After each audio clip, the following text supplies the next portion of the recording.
Admittedly, we do face some old and new problems and challenges, but they are predominantly the growing pains of our development and transition, and we are working hard on them, and we are fully confident and capable of tackling all kinds of risks and challenges. Last October, the 20th Central Committee of the Communist Party of China held its fourth plenary session and adopted the recommendations for the 15th five-year plan, laying out the top-level design and strategic blueprint for China's economic and social development in the next 5 years. China will further apply the new development philosophy of innovative, coordinated, green, open, and shared development put forward by President Xi Jinping, work faster to foster a new development paradigm with domestic circulation as the mainstay and domestic and international circulations reinforcing each other. Fully tap into the potential of our supersized market with 1.4 billion people and strive for new progress in high-quality development. We will improve our market rules and institutional safeguards and provide more opportunities for all other countries. China will actively expand domestic demand and share with the world the opportunities in its vast market.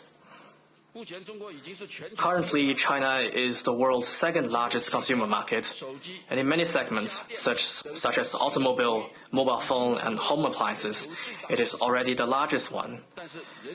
But its per capita consumer spending is still below that of developed economies. As China's middle-income group continues to grow, there will be more and more diverse needs for a higher quality of life, which means immense potential for consumption. China has put domestic demand on top of its economic agenda this year and is working faster on an income growth plan for both urban and rural residents to vigorously boost consumption and make itself a consumption powerhouse on top of a manufacturing powerhouse. China will continuously promote investment in both physical assets and in human capital, actively expand investment and consumption in such areas as education, medical services, and elderly care, and create more space for consumption. We will continue to host events such as the China International Import-Expo, further expand import, and encourage more quality products across the globe to enter the Chinese market. We encourage businesses from around the world to seize the opportunities presented by our expanding domestic demand, provide more and better products and services, and further explore China's consumer market so as to gain a head start in the fierce international competition. China will steadfastly expand opening up and share with the world the opportunities from its high-standard opening up. Reform and opening up is China's fundamental state policy. China will open its door still wider to the world. China will actively expand voluntary opening up, align with high-standard international economic and trade rules, expand market access and open more areas, particularly in the service sector, and step up our efforts to attract and utilize foreign investment. China will continue to foster a market-oriented, law-based, and world-class business environment, provide equal treatment for both domestic and foreign enterprises, and make the demand list of businesses a service list of the government. Should foreign enterprises encounter any problems in China, please do not hesitate to inform us, and we will actively address them. China is committed to deepening international industrial specialization and collaboration, keeping global industrial and supply chains secure and stable, and building a global market of shared benefits. We welcome foreign enterprises to invest in China and share in China's opportunities. We also hope governments of other countries can provide a fair, non-discriminatory, transparent, and predictable investment environment for Chinese enterprises. China will accelerate sci-tech innovation and share with the world the opportunities from its innovation-driven development. The latest round of technological revolution and industrial transformation is unfolding at a faster pace, creating new historical opportunities.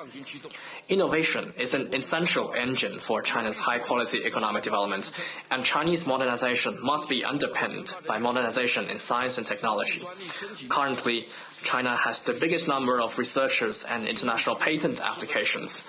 There are diverse scenarios for application and a sound environment for innovation. And now AI is empowering various sectors. China will continue to promote full integration between technological and industrial innovation, strengthen the protection and application of intellectual property rights, and stimulate the vitality of all innovators. Scientific and technological progress cannot be achieved without international cooperation, and innovation brings both opportunities and risks. China is ready to work with all other countries in the spirit of openness and cooperation to advance sci-tech innovation, empower the world economy, and address global challenges in such areas as AI governance. China's innovation-driven development not only serves itself, but also benefits the world. We welcome companies from around the world to deepen cooperation with China on innovation and sharing the opportunities presented by innovation-driven development. China will pursue green development and share with the world the opportunities from green and low-carbon transition. At the UN Climate Summit last September, President Xi Jinping solemnly announced China's 2035 nationally determined contributions. This is the first time that China put forward an absolute emissions reduction target, which is a testament to China's firm resolve and maximum effort. China has put in place the world's largest renewable energy system and the most complete new energy industrial chain. We will control both the total amount and intensity of carbon emissions across the board and strive to achieve carbon peaking before 2030 and carbon neutrality before 2060. China will work with all other parties to fully and effectively implement the UNFCCC and its Paris Agreement, uphold the multilateral process on climate change, and actively promote global green and low-carbon development.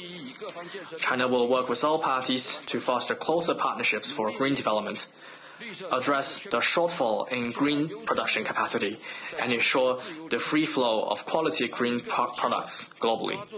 We invite enterprises from all over the world to embrace the opportunities from green and low-carbon transition, work closely with China in such areas as green infrastructure, green energy, green minerals, and green finance, and jointly create a green and prosperous future.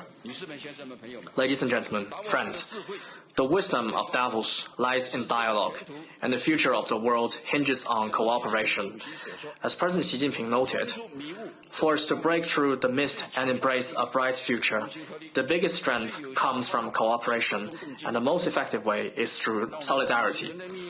Let us uphold the vision of a community with a shared future for humanity, carry forward a spirit of dialogue, enhance openness and cooperation, and steer the giant ship of the world economy steadily forward on the vast blue ocean, breaking all winds and waves.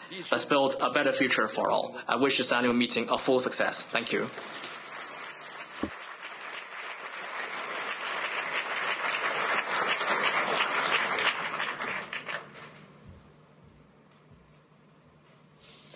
So, Vice Premier He, I really appreciated your words. The wisdom of Davos is dialogue. You underlined also strongly the importance of a win-win approach. And also, you underlined the importance of China increasing demand in its domestic economy. When China was first in Davos, in beginning of the 80s, China was 2% of the global GDP. Today, China is close to 20% of the global GDP. So it is a very important path also then China is following. On behalf of everyone here, I would like to thank you. Thank you also for your leadership, and I think many of us will also have the pleasure of joining you in the summer and Summer Davos in Dalian this year. So thank you very much, Mr. Vice Premier.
left to right. On my immediate left is the Prime Minister of Belgium, Bart de Wever.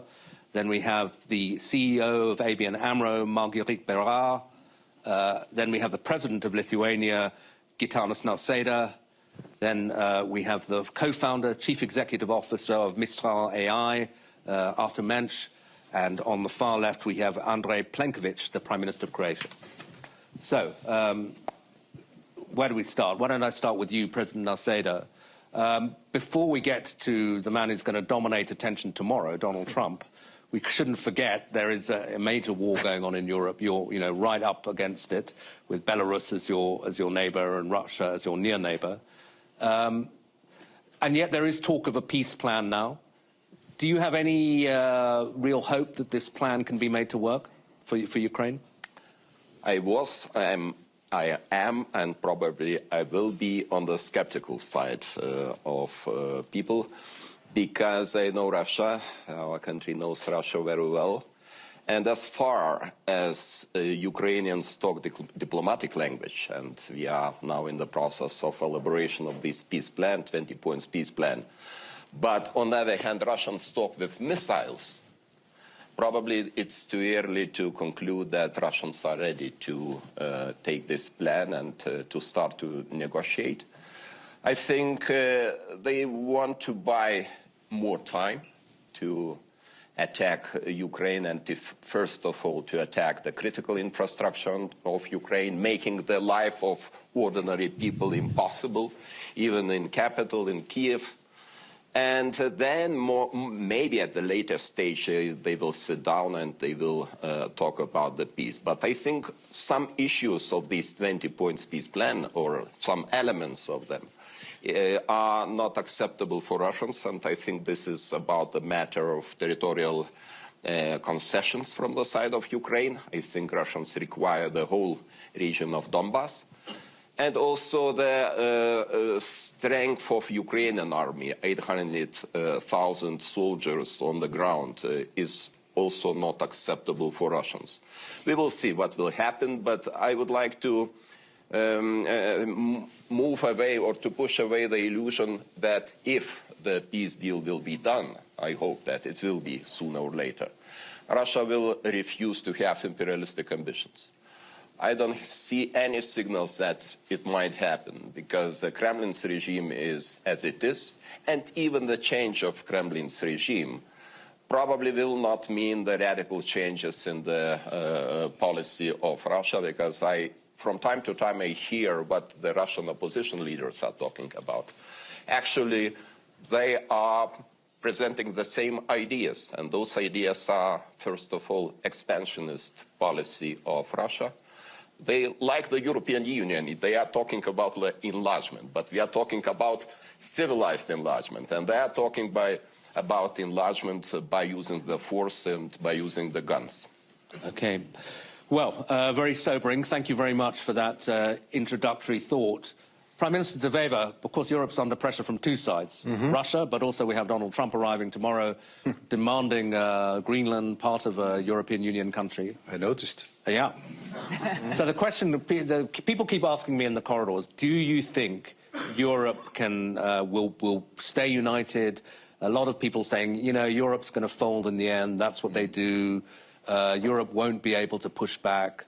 How confident are you that Europe can, as von der Leyen said, stay united, proportional, and respond? It's a very good question, actually. I wonder about this myself. We're under a lot of pressure. We're 27 countries. And if you're under pressure, two things can happen. If you have outside pressure, you can come together, or you can explode in any possible direction.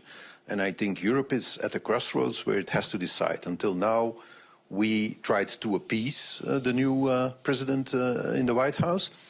We were very lenient, also with the tariffs. We were lenient, hoping to get his support for the Ukraine war. We are in a very bad position at the moment. We're dependent on the United States, so we chose to be lenient.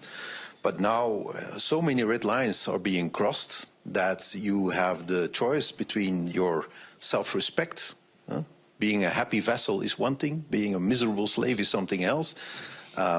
If you back down now, you're going to lose your dignity. And that's probably the most precious thing you can have in a democracy. It's your dignity. So we should unite, and we should say to Donald Trump, I'm going to meet him tomorrow. The meeting was fixed before the Greenland issue.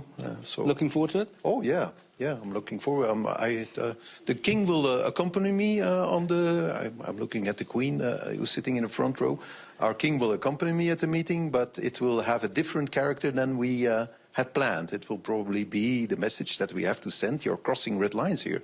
We either stand together or we will stand divided. And if we are divided, there is the end of an era of 80 years of Atlantism is really drawing to a close. And, you know, as Gramsci said, if the old is dying and the new is not yet born, you live in a time of monsters. Yeah. And it's up to him to decide if he wants to be a monster, yes or no. Very good. Before I move on to Prime Minister Plenković, I just wanted to ask you about the aftermath of the whole Euroclear argument, which you were absolutely in the centre of. And I think you must have been reasonably happy, if not with the argument, with the outcome. Mm-hmm. But some people will say, well, that whole episode just told you about Europe's problems. Here's Europe, we say we're going to do this big thing, and then we all sit around arguing, and then we do a little thing, and everybody says, oh, look, they can't get it together. I'm going to try to be a little bit optimistic. Otherwise, it's going to be a very depressing session here. At the end of the day, we decided to aid Ukraine with 90 billion euros. And that was the thing we had to do, keep Ukraine in the fight, because the United States is no longer supporting them. They're on their own. It's not looking good. Was Europe able to say, we're going to do whatever it takes to keep you in the fight? And at the end, we did. The way in which we did it, the discussions we had, maybe are not an example of the best governance you can imagine, but at the end of the day, there was a result. But of course, we are in a bad position. We didn't do our homework. We stayed believing in the United West, but the writing was already on the wall when Obama said, I'm the first Pacific president, the burden shift from the United States towards China. We chose to ignore it and to keep enjoying the peace dividend. We didn't rearm, we didn't strengthen ourselves. Now we're in a weak position. But I think, having said that, that we made the choice to support Ukraine. Only we learned a lesson the hard way with the Euroclear and the reparation loan debate that there is no such thing as free money. There's nothing like the Alibaba cave that opens and you can simply take the gold and get away with it. That was an illusion that existed for a few months at the European table, but I think we managed to put an end to it for the moment. Okay.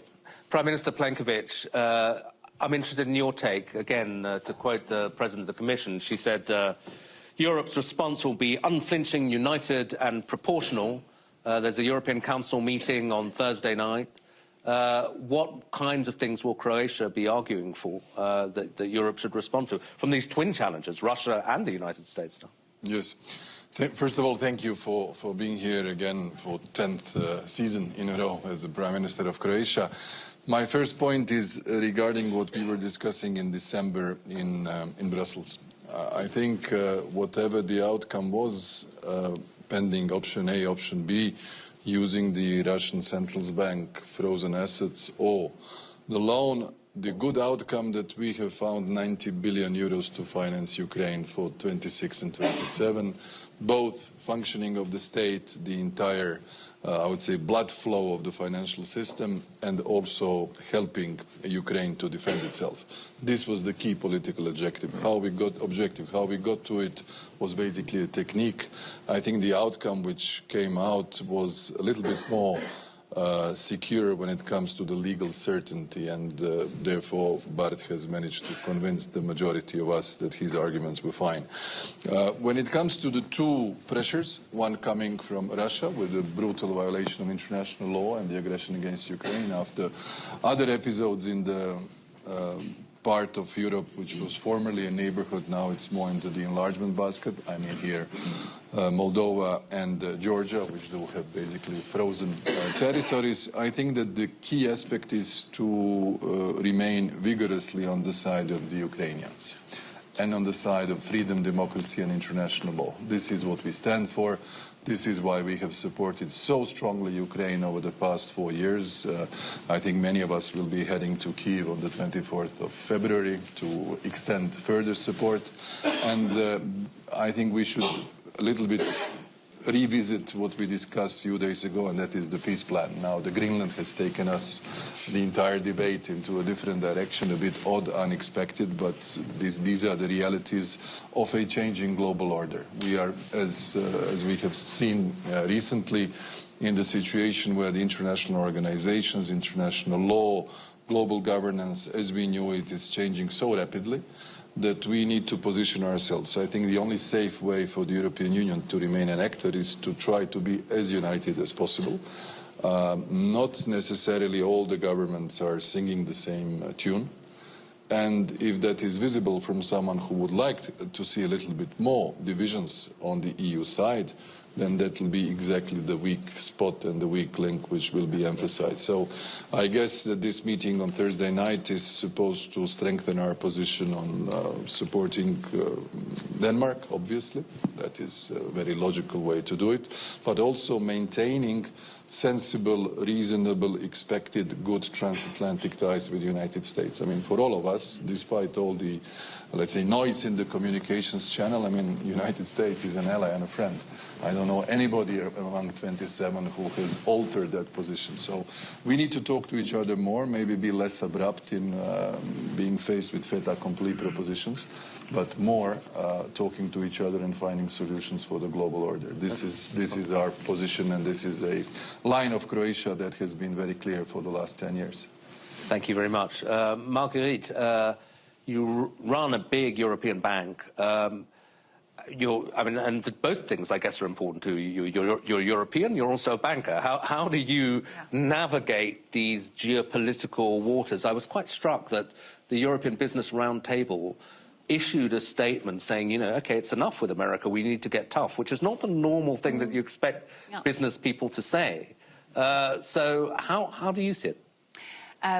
You're right. As my accent probably betrays me, I'm French, and at the same time, you know, I live in Amsterdam, running, you know, a Dutch bank, so I would define myself as passionately European.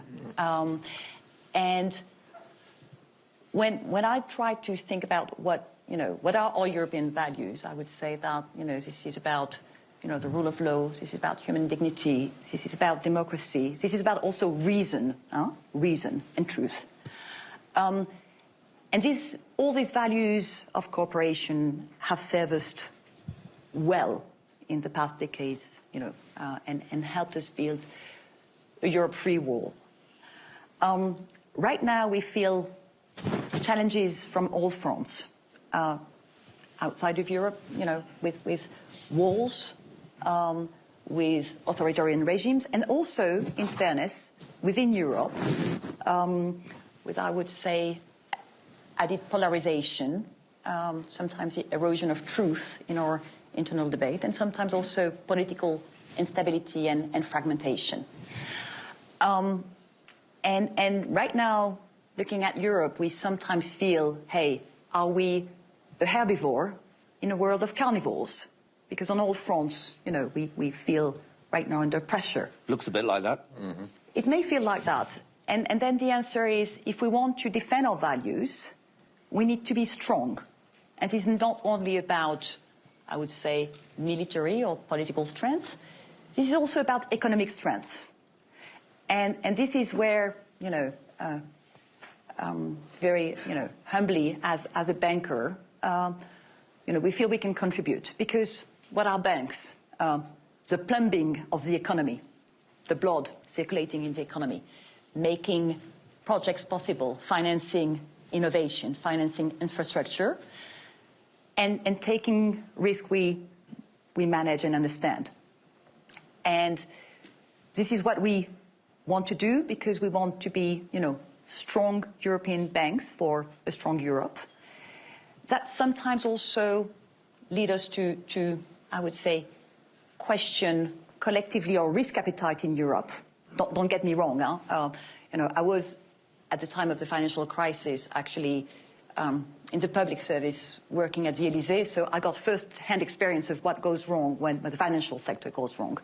But I think we have built a very sound financial sector, and now we need to make sure that sometimes, you know, our collective risk appetite is not preventing us from also financing the needed European transitions, be it, you know, energy, defense, mobility, tech and digital, to name a few. Because unfortunately, being conservative in today's world and status quo is not a very, you know, it's not a risk-off position. It is a very dangerous one. Well, that leads me naturally to anualmente, because I think one of the reasons for American super confidence and their slight contempt for Europe, maybe slight is an understatement, is the sense that we have fallen way behind in the industries of the future, particularly technology. And indeed, I remember being at a meeting and you passed by and somebody said, you know, there's our only hope. He's the only guy we've got. You know, I don't want to lay too much on you. But how far behind is Europe and what can we do about it? Well, I think there are a few reasons to be optimistic on that front. If you look at technology is about inflection points, and whenever you have a replatforming of software because you've invented a new technology, you can expect competition to rise again, and you can expect opportunities to rise.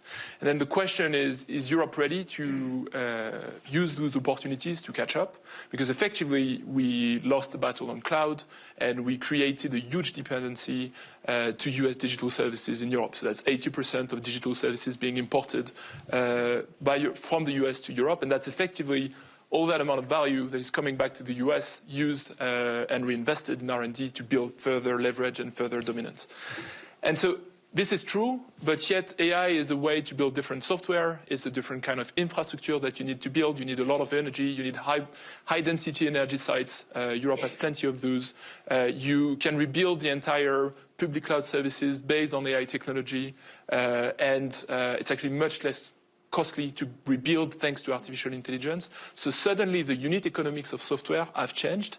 And the good thing about Europe is that we have opportunities. We have, again, energy, high supply of energy. We have talented people that can build software quickly.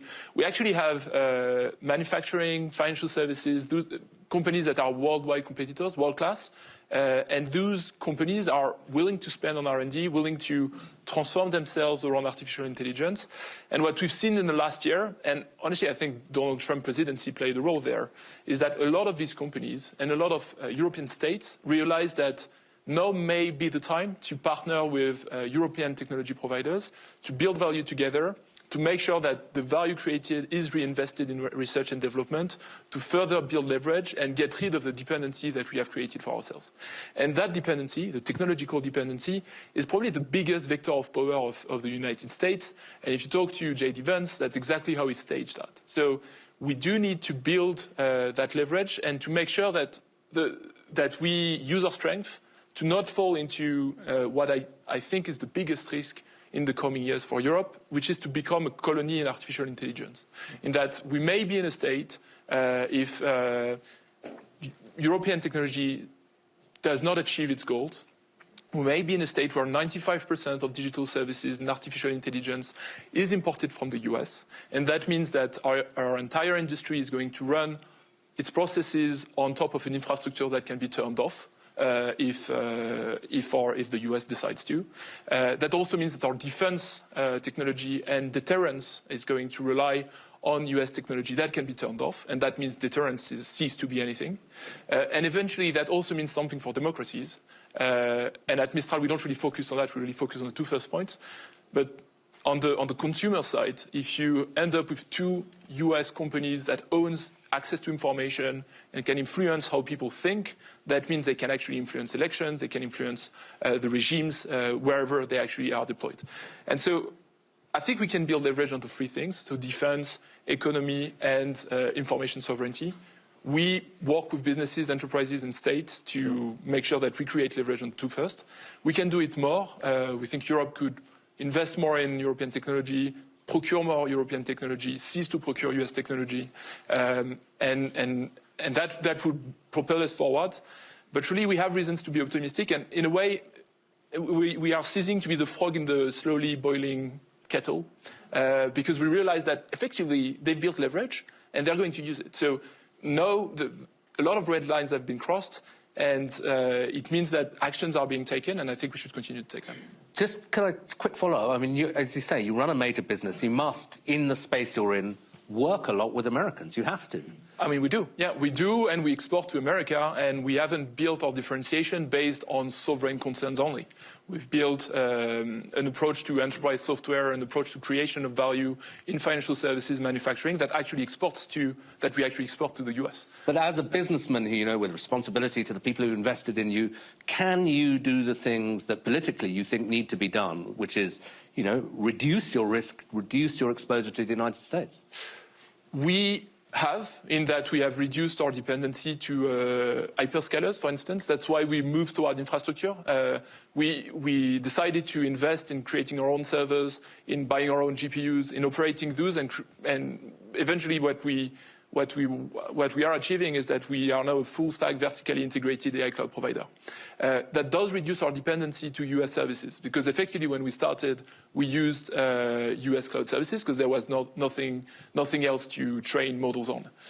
No, we do depend on goods. The good dependency is not going to disappear anytime soon, but the good dependency is much more balanced in that the US actually needs European goods, we need US goods. We'll find a way. On digital services, this is not balanced, and this is a very high risk. And so that's why we decided to build that vertically integrated stack, because we heard from the market, from public sector, from defense, that this was a requirement. Okay. Marguerite, actually, I'd just like to ask you how all of this applies to the financial sector. I mean, because people are saying, I mean, maybe this trade war will be called off and Donald Trump will change his mind, etc. But if it starts, it'll start spilling over perhaps into banking and into the financial markets. In fact, do you think we're already seeing a reaction in the financial markets to the growing uncertainty? I would say that, you know, there's one thing markets don't like is you know, uncertainty. And certainly, you know, when there is less cooperation, people start to really become fidgety. And I think there's something interesting that we're observing right now. And if you remember what happened last April when you know, the discussions on tariffs were in full swing, you know, what really put some reasons back in the system was the fact that, you know, markets reacted strongly, and basically the interest rate on the 10-year, you know, US bond started to you know, go through the roof, huh? And the US, you know, have their weaknesses, and one of these weaknesses is, you know, they have enormous amount of debts they need to finance. So at some point, you know, when markets and money markets become fidgety, this is also having an impact. And if I look right now, and it's quite interesting, despite, you know, 3 cuts by the Fed in you know, short-term interest rates, you see that the 10-year yield bond is not you know, following that pace, huh? Mm-hmm. So right now there is uncertainty, and you see it, you know, spiking. The 10-year right now is at its highest level since September. So markets are sort of bracing for impact right now. Interesting. President Noceda, I mean, coming back to the Russia challenge, what's your assessment of the state of the Russian economy, and do you think there is more that Europe can do to pile pressure on? The information we receive, of course, is not very encouraging for the state of Russian economy, and I think Russian economy is just deteriorating and have had a lot of macroeconomic problems, disbalances, and I think this is a matter of time when they will switch into the stage of stagflation, stagnation and high inflation at the same time. But you know that the specific feature of Russia is that the politicians or dictator can ignore the macroeconomic situation just by putting all the burden to the ordinary people, and just pretending to invest more into the defense and ignoring all these imbalances, at least for the time being. So it doesn't mean that we shouldn't put additional pressure on Russia in form of sanctions, and European Union will do this, I am pretty sure. And we have to punish also the close ally of Russia, Belarus, which is actually our neighbor, very close neighbor, 600 kilometers common border with Lithuania. And we are just experiencing almost every day a form of attacks. It might be the illegal migration, it might be meteor balloons, the drones coming from Ukraine. And this regime is close ally of Putin and should be sanctioned logically too. So this is the reason why all the time I support the idea of imposing the sanctions on Belarus, because this country is a source of instability in the region. What should Europe do? Of course, Europe should take more responsibilities, not only in the field of economy, but also in the field of military forces. And I see that we made quite significant progress in last months. Much should be done in the future because we are still lagging behind by many means. First of all, we are lagging behind if we compare our military capabilities with Russian capabilities. We are obviously lagging behind if we compare the production capacity. The Russians can produce ammunition, military guns and other military equipment, and Europe has not so much time in order to That's the question I wanted to ask you, is this time question, because I've heard very different assessments. Some, one senior former European leader said to me, the Russian threat is overdone. They've been fighting for 4 years. They haven't taken Kharkiv, which is, 30 miles from their frontier. There's no way they're going to attack Europe. And then there are others like Mark Rutte, the Secretary General, who says, no, this is a very, very dangerous moment. And people in the Baltic states also say, you could take the threat from Russia. This is not about Baltic states. This time, I think this is not about the Baltic states, because missiles can reach in 5–10 minutes every capital of Europe. This is, by the way, the wording of Mark Rutte too. So we are all affected, because this time Putin wants to challenge the democracy, our rule of law, and all these good things you mentioned. And I think we have to be aware. And why I am talking that after the peace deal, Russia will stay aggressive. You can imagine they produce enormous amounts of guns, ammunition, equipment. And do you think they will leave those goods idle when the peace deal is over? I don't think so, because we know the origin of Russia. We know their ideas, Messianism idea, first of all. And I think this is a matter of concern, big concern. And we are able to deal with that matter only together. So this is, for me, the heartbreaking to see the conflict between the United States and Europe, because I'm a strong believer in transatlantic bond. Yeah. My country is too.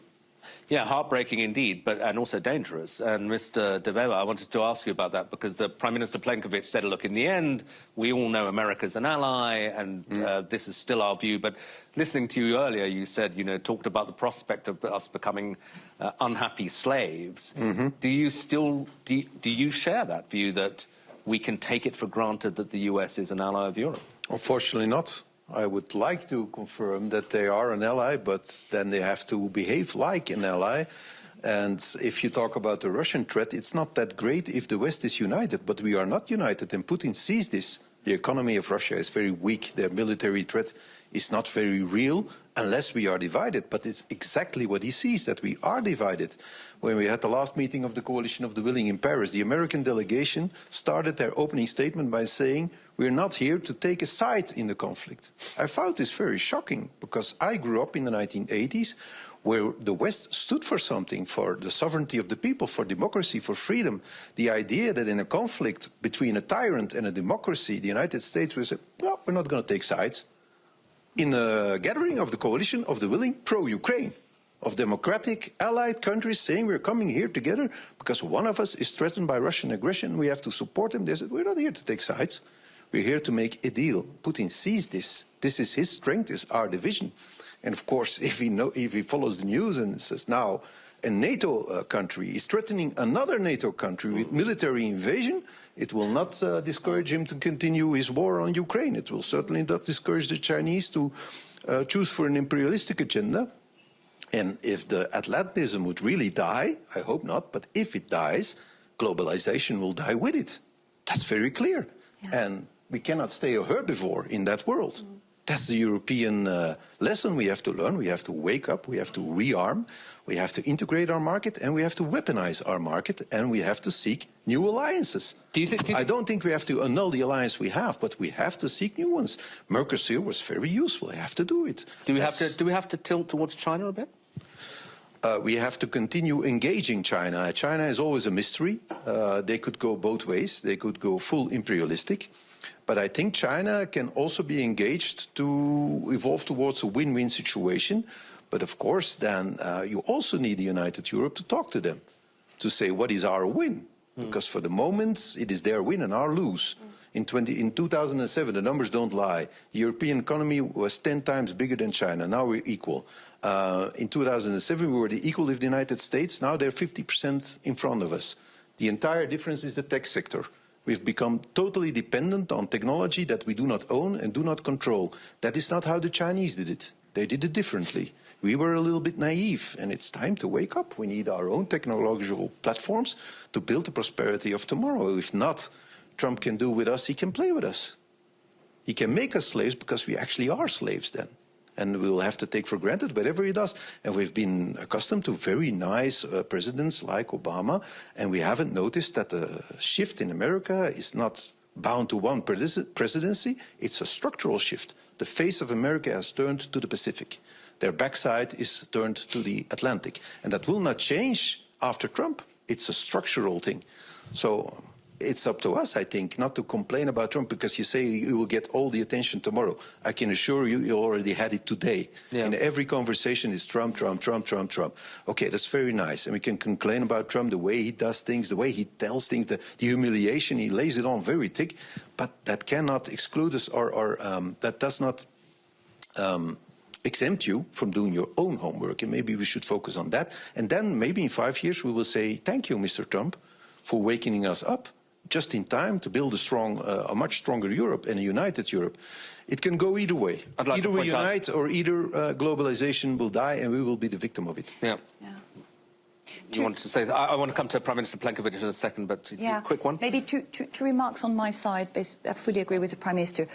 One of the striking facts for me, and you know, I went to university in the US. This is a country I deeply feel for. I'm struck by the weakness of US institutions at the moment. It is striking. We thought that this was, you know, the strongest democracy with you know, strong checks and balances. You know, right now when I'm talking to American CEOs, many of them accept to say things in private that they don't dare saying in public because they are concerned about potential retortions on their companies. And I'm like, oh my God, is this the US we're talking about? So that's one sort of, you know, fact that we have to digest as well in the way we perceive the US right now. And the other one is, and that may seem as a long time ago, but I think we all read, you know, the paper, the US, you know, the national strategy that was shared. And the terms in which Europe were described, I mean, was described, it's not, you know, it's not a description of an ally or a friend, huh? And so it is yeah. Well, really it's a friend that needs intervention because we're apparently facing civilizational erasure and they need to help us out of it. But Prime Minister Plenković, obviously you've seen, you know, the different end of Europe from Belgium. From your point of view in Croatia, I think you were with the last enlargement, the last most recent member of the EU, do you think enlargement is still something that the EU should be looking at as a way of strengthening itself? Absolutely. We are certainly the last member of the European Union, but it was already 13 years ago. We joined NATO in 2009, and that's why, for us, you know, when after the Bucharest NATO summit at the time, President Bush came to Croatia and at the San Marcos Square in front of the government and parliament, he said, no one will ever take your freedom away. For a country that had occupied territories to 27% at a certain point, which was the biggest percentage Ukraine had in 2022, that was an important message of stability and assurance of peace. That's why for us, keeping the transatlantic relationship is important. It's something that is embedded in our way of thinking how we see democracy in the West. And I'm sure the similar logic also is in Lithuania. What I would like to say here, how does it look when it comes to the enlargement? I think we are at the point where we might change the optics. So far, the optics of the enlargement was every country fulfilling the criteria, whether it's political, economic, rule of law, on its own merits. Now, if the part of the deal for the peace deal in Ukraine will be a faster pace for Ukraine towards the European Union, that may completely alter the approach, and it will be an entirely geopolitical approach to the enlargement, which then opens the space for the countries of Southeast Europe, our neighbors, the Western Balkan countries. And for us, it is strategically important that while strongly supporting Ukrainian efforts, we would like to see that the countries also in our neighborhood, especially Bosnia and Herzegovina, take this chance and be looked at in a more favorable way than it was so far. So this debate will be, I would say, struck by the absorption capacity of the European Union, something we rarely talk about, but these are two elements which are critical.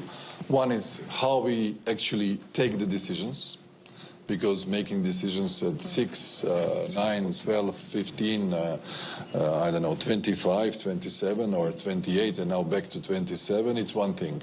Making them at, let's say, 35, 36, it's even a little bit more complex. And then the budgetary implications, because a number of us are still so-called friends of cohesion, meaning that we are on the recipient side when it comes to the distributionary power of the EU budget. That means we pay less as a contribution than we would actually receive in order to get to the level playing field. That is the logic of the European solidarity through cohesion, agriculture, or budgetary policies. So with Ukrainian membership, things will change. The country is so Do you think big. you'll become a net contributor? I don't know. There aren't really that precise calculations yet, but it will certainly have a big impact on everyone, and that is something that will be taken into account. So I think that in parallel with the ongoing negotiations on the next multi-annual financial framework 28-34, we should take a fresh look on what will happen with the enlargement of the Union. I think this is the global moment where the European Union should be stronger, both in terms of industry, in terms of competitiveness, in terms of the AI, and most of all, defense and security. And in that context, enlargement should not be neglected. I think we should fill in the sort of grey holes that are there and that are literally within the body of the European Union, that is the Southeast Europe today. And that's why our policy was always in favor of the enlargement, but I think we need a serious open debate and a fresh look on what is going to happen in the few years ahead of us. Okay, well, we've had a great discussion. There's about 6 minutes left. I'm sorry, I meant to leave at least 10 for questions, but, you know. Does anybody want to ask a question if there are microphones around? Is there a hand? Do I see a hand? Yeah, in the front row here. One second. Hi, everybody. Svetlana Tikhanovskaya, leader of the democratic process of Belarus. My question is, I hear the voices that we need to lift sanctions from Russia or Belarus or engage with the dictators. I really appreciate the policy of Lithuania and President Nausėda and hear your strong position. What are the opinions? You know, I'm really skeptical about this, but will it help? Okay, perhaps for you. What was the question? So the leader of the Belarusian opposition saying she's worried. There are voices that we should engage with dictators or lift sanctions from Russia or Belarusian regime. Do you think? Okay, I mean, just to add a nuance to that, some people say, look, the Americans are talking to the Russians. Maybe the Europeans should talk to the Russians as well. What do you think? Americans are talking with Belarusians. Yeah. They are talking with Belarusians, Belarus releases some political prisoners, at the same time throws new prisoners into the prisons. But the question was about, yes, about our unity regarding this issue too, because there are some discussions about how hard we should approach Belarus, how consistent and decisive we have to be in front of Belarus, and I think we have to apply the same policies as against Russia, because, as I mentioned, and not only that, Belarus is deploying the Oreshnik systems, Belarus is deploying tactical nuclear weapons, building, or at least there are the plans to build new nuclear reactors additionally by violating all the safety rules and standards. So this is really the matter of concern, especially taking into account that this current regime has consolidated itself. This is a problem not for next 1 or 2 years. It might be the problem for next 10 years. Prime Minister Davos, I saw you wanted to say something. Well, negotiate with Putin, I think, is not a very good idea, because, as the Americans said, if you want to speak, speak softly, but carry a big stick. We don't have a big stick. We can only speak softly. And that is, for the moment, that's our problem. With soft speech, you're not going to convince Belarus, you're not going to convince Putin. You're the real elected leader of Belarus. And if you talk about enlargement, this is our power. It's Europe wants to be, people want to join the European Union. Yes. Nobody wants to join China. Nobody, no neighbor of the United States says, well, we want to join the United States. Nobody wants to. They want to join the European Union just because we have respect. We have the rule of law. We do speak softly. But it is an important debate, because the enlargement will, of course, test the absorption of the United States of Europe. I wanted to say that. But give it a couple of years. Just at the moment where we need deep integration to get the big stick, the enlargement debate is contradictory to that. Maybe we should do both, create Europes at different speeds, because I do want to enlarge, and I do hope that one day we can have you join as the real leader of Belarus in the European family and speak softly amongst ourselves. Yeah. Would be great. Actually, I'll just take it, and then I'll come to you. There's a question over there, just one more. So I take the floor from the Prime Minister. My name is Michael Nur, and I represent, frankly speaking, Ukraine. We are Vice President for MHP company. We are the biggest producer of poultry in Europe. First of all, from Ukraine... Keep it short, because we've only got 2 minutes. From Ukrainians, we would like to thank you for all these words of support and for your clear standing for Ukraine, for independence, and for your clear understanding what is the good and what is bad. And this is very important. I will be very short, because I wanted to ask about the question about our integration, boosting integration to EU, and it's very great that you mentioned it first. But one point I would like to mention in this that maybe, what do you think? Maybe Europe needs more clarity, more strategy regarding how you will perceive, how you see Ukrainian potential to strengthen strategic autonomy of... Okay, I'm going to have to cut you off there, though you won't get an answer. Yeah. Prime Minister Plenković, why don't you answer that, because you wanted to add to some of the other stuff. If I may just relate a little bit to what Madam Tikhanovskaya said, because she mentioned the issue of the sanctions. I think we need to be very clear on what Kremlin is doing. The dialogue between the United States and Russia on Ukraine is the way to, first of all, restore the relations between Moscow and Washington. Secondly, to be in the position to get gradually rid of various restrictive measures or sanctions regime, whether it's European, American, or somebody else's, or UK's. And third, seek the full rehabilitation at the international scene. These are the three steps which are crystal clear. Everything that has been happening over the last few months in the context of negotiations is going into that direction. And what we have seen, despite all the packages of sanctions, which did have an impact on Russian economy, and I'm sure everything is even probably more complicated than Gitana suggested, we didn't see the reflection on the political line, nor the political context, nor the strengthening of the opposition, no weakening of the regime, no change of the course. This is the specificity that we are dealing in. That's where the problem is. That's why the United States are, in this context, with the new second Trump administration, in the position to talk, because they talk actually differently than what the rest of us talk in the context of the European Union. They have given themselves a maneuvering space. When it comes to the question of Ukraine, Ukraine actually has a lot to give to Europe when it comes to security and defense.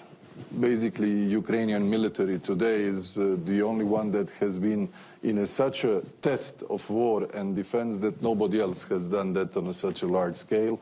We are a small country. We had a problem 30 years ago, but it's almost uncomparable to what Ukraine has endured, suffered, and actually resisted so strongly in order to diminish the percentage of the currently occupied territories and illegally annexed from 27 to 19.5, which I suggested to President Zelensky, never give a drop of an ink to something that may be giving away territories de jure. Yeah, very shortly. I'm afraid I think we're out of time and they're going to throw us out of the room, but just 2 sentences and then I'll wrap it up. I am in favor of setting a very clear date of the membership for Ukraine in European Union, not as a legally binding, but as a political ambition. And I represent this idea in all the European Council meetings, and I hope that there will be more colleagues supporting this idea. This would be a great contribution to the strategic autonomy you mentioned too. Gabe, that's a very good thought and a concrete proposal on which to end this session. So thank you very much to the panel and thanks to the audience.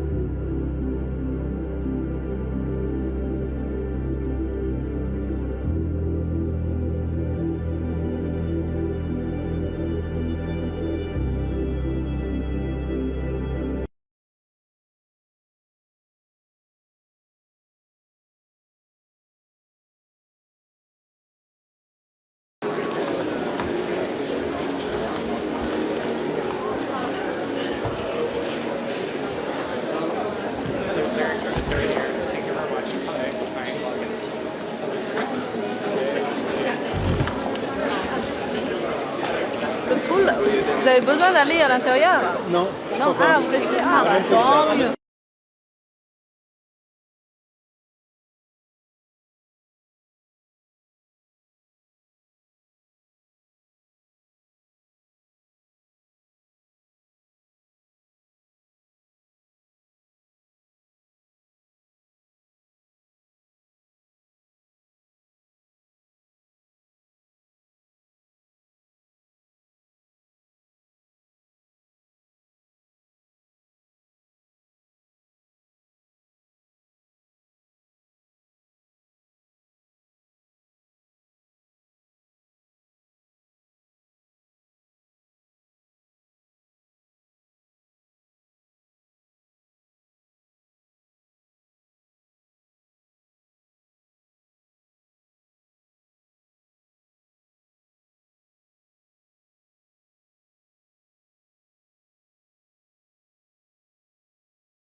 I'm going to get started. Welcome, everybody.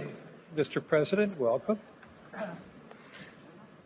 I've been visiting France for more than 50 years. I know I don't look it, but truly so.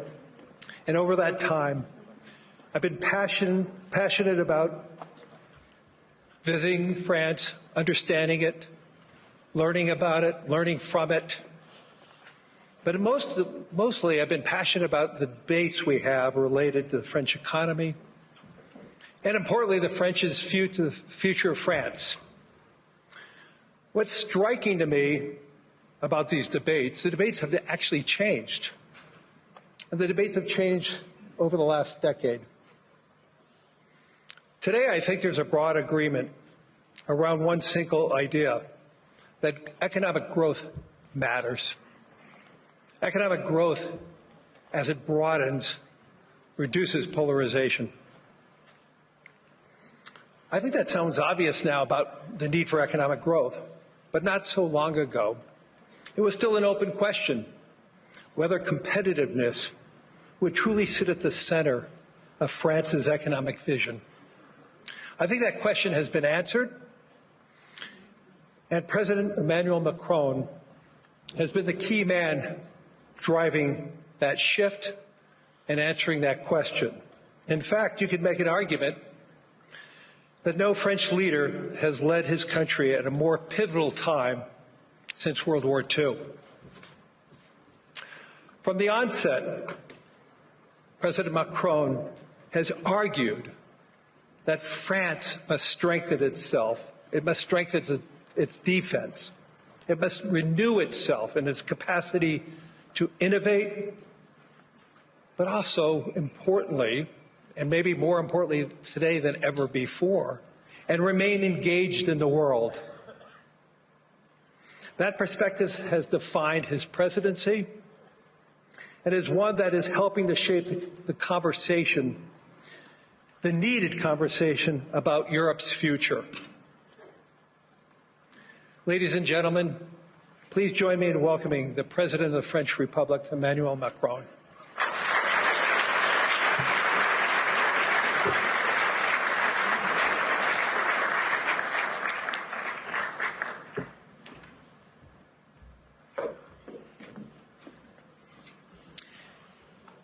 Thank you very much, Lai, for your words. Your Majesties, distinguished heads of state and governments, President Lagarde, ministers, ambassadors, business leaders, ladies and gentlemen. I'm extremely happy to be here, and it's great to be here, as the Financial Times would say. And it's a time of peace, stability, and predictability. So let's try to address the key challenge of this world in a few minutes' time. But it's clear that we are reaching a time of instability, of imbalances, both from the security and defense point of view and the economic point of view. Look at the situation where we are. I mean, a shift towards autocracy against democracy, more violence, more than 60 wars in 2024, an absolute record, even if I understood a few of them were fixed. And conflict has become normalized, hybrid, expanding into new domains, space, digital, information, cyber, trade, and so on. It's as well a shift towards a world without rules, where international law is trampled underfoot, and where the only law that seems to matter is that of the strongest, and imperial ambitions are resurfacing. Obviously, the Russian war of aggression against Ukraine, which will enter into its 4th year next month, and conflicts continue in the Middle East and across Africa. This is as well a shift towards a world without effective collective governance, and where multilateralism is weakened by powers that obstruct it or turn away from it, and rules are undermined. And I can multiply the examples of international bodies weakened or left by the key economies. And when we look at the situation, it's clearly a very concerning time, because we are killing the structure where we can fix the situation and the common challenges we have. Without collective governance, cooperation gives way to relentless competition. Competition from the United States of America through trade agreements that undermine our export interests, demand maximum concessions, and openly aim to weaken and subordinate Europe, combined with an endless accumulation of new tariffs that are fundamentally unacceptable, even more so when they are used as leverage against territorial sovereignty. And competition from China, where massive excess capacities or distortive practices threaten to overwhelm entire industrial and commercial sectors. Export control has become more dangerous new tools, destabilizing global trade and the international system. And the answer, in order to fix this issue, is more cooperation and building new approaches. And it's clearly building more economic sovereignty and strategic autonomy, especially for the Europeans, which is for me the core answer. In this context, I want to exclude two approaches. The first approach would be to, I would say, to passively accept the law of the strongest, leading to vassalization and bloc politics. I think accepting a sort of new colonial approach doesn't make sense. And all the head of state and government and business leaders, which would be too complacent with such an approach, will take a huge responsibility. The second will be to adopt a purely moral posture, limiting ourselves to commentary. That path would condemn us to marginalization and powerlessness. Faced with the brutalization of the world, France and Europe must defend an effective multilateralism because it serves our interests and those of all who refuse to submit to the rule of force. And for me, the two answers are, on one side, more sovereignty and more autonomy for the Europeans. On the other side, an efficient multilateralism to deliver results through cooperation. Obviously, France and Europe are attached to national sovereignty and independence, to the United Nations and to its charter. And it's not an old-fashioned way to live multilateralism. It's just not to totally forget what we learned from the Second World War and remain committed to cooperation.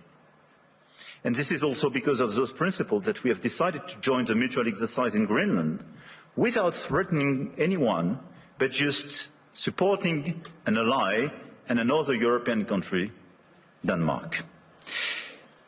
Facing this order and this new situation, this year France holds the G7 presidency with a clear ambition to restore the G7 as a forum for frank dialogue among major economies and for collective and cooperative solutions. Trade wars, protectionist escalation, races towards overproduction will only produce losers. This is why addressing global economic imbalances is our key priority. And if we look at the situation, the current imbalances are due to some key phenomena, and we all have to deliver our own agenda. This includes American overconsumption, Chinese underconsumption and overinvestment, and European underinvestment and lack of competitiveness. And these imbalances are also reflected in development gaps, by the way, and we can no longer settle for aid that neither delivers sufficient result nor enables countries to escape poverty. So our objective through the G7 is to demonstrate that the world's major powers are still capable of reaching a shared diagnosis of the global economy and committing to concrete actions. Cooperating is not about blaming others. It is about assuming one's share of responsibility and contributing to solutions. So the objective of this G7 will be to build this framework of cooperation in order to fix the roots of these imbalances and restore efficient convergence and cooperation through multilateral frameworks. And the other objective is as well to build bridges and more cooperations with the emerging countries, the BRICS and the G20, because the fragmentation of this world would not make sense. Here, this point is for, I would say, the global agenda and how see our G7 agenda. On the other side, we have the European answer. And for me, Europe clearly has to fix its key issues: the lack of growth, the lack of GDP per capita growth, and the three pillars of our strategy in order to deliver more sovereignty, more efficiency and more growth would be based on protection, simplification and investment. Because the diagnosis is well known, European competitiveness still lags behind that of the US, and in the current global order, facing precisely the Chinese approach, we have to react. So first, protection. Protection doesn't mean protectionism. But today's Europeans are too naive. This is the unique market open to everybody without checking level playing field. Nobody can access the Chinese market as people are accessing the European market for sure. But even if you take the US and a lot of other countries, the level of protection does exist for investment and trade. And the Europeans are the only one not to protect their own companies and their own markets when the other countries doesn't respect level playing field. This is why we have to be much more realistic if we want to protect our chemical industry, our industry, from the automotive sectors to a lot of others, because they are being literally killed by the lack of respect of a normal framework and level playing field. Europe has very strong tools now, and we have to use them when we are not respected and when the rules of the game are not respected, by the way. The anti-coercion mechanism is a powerful instrument, and we should not hesitate to deploy it in today's tough environment. We must also advance the principle of European preference.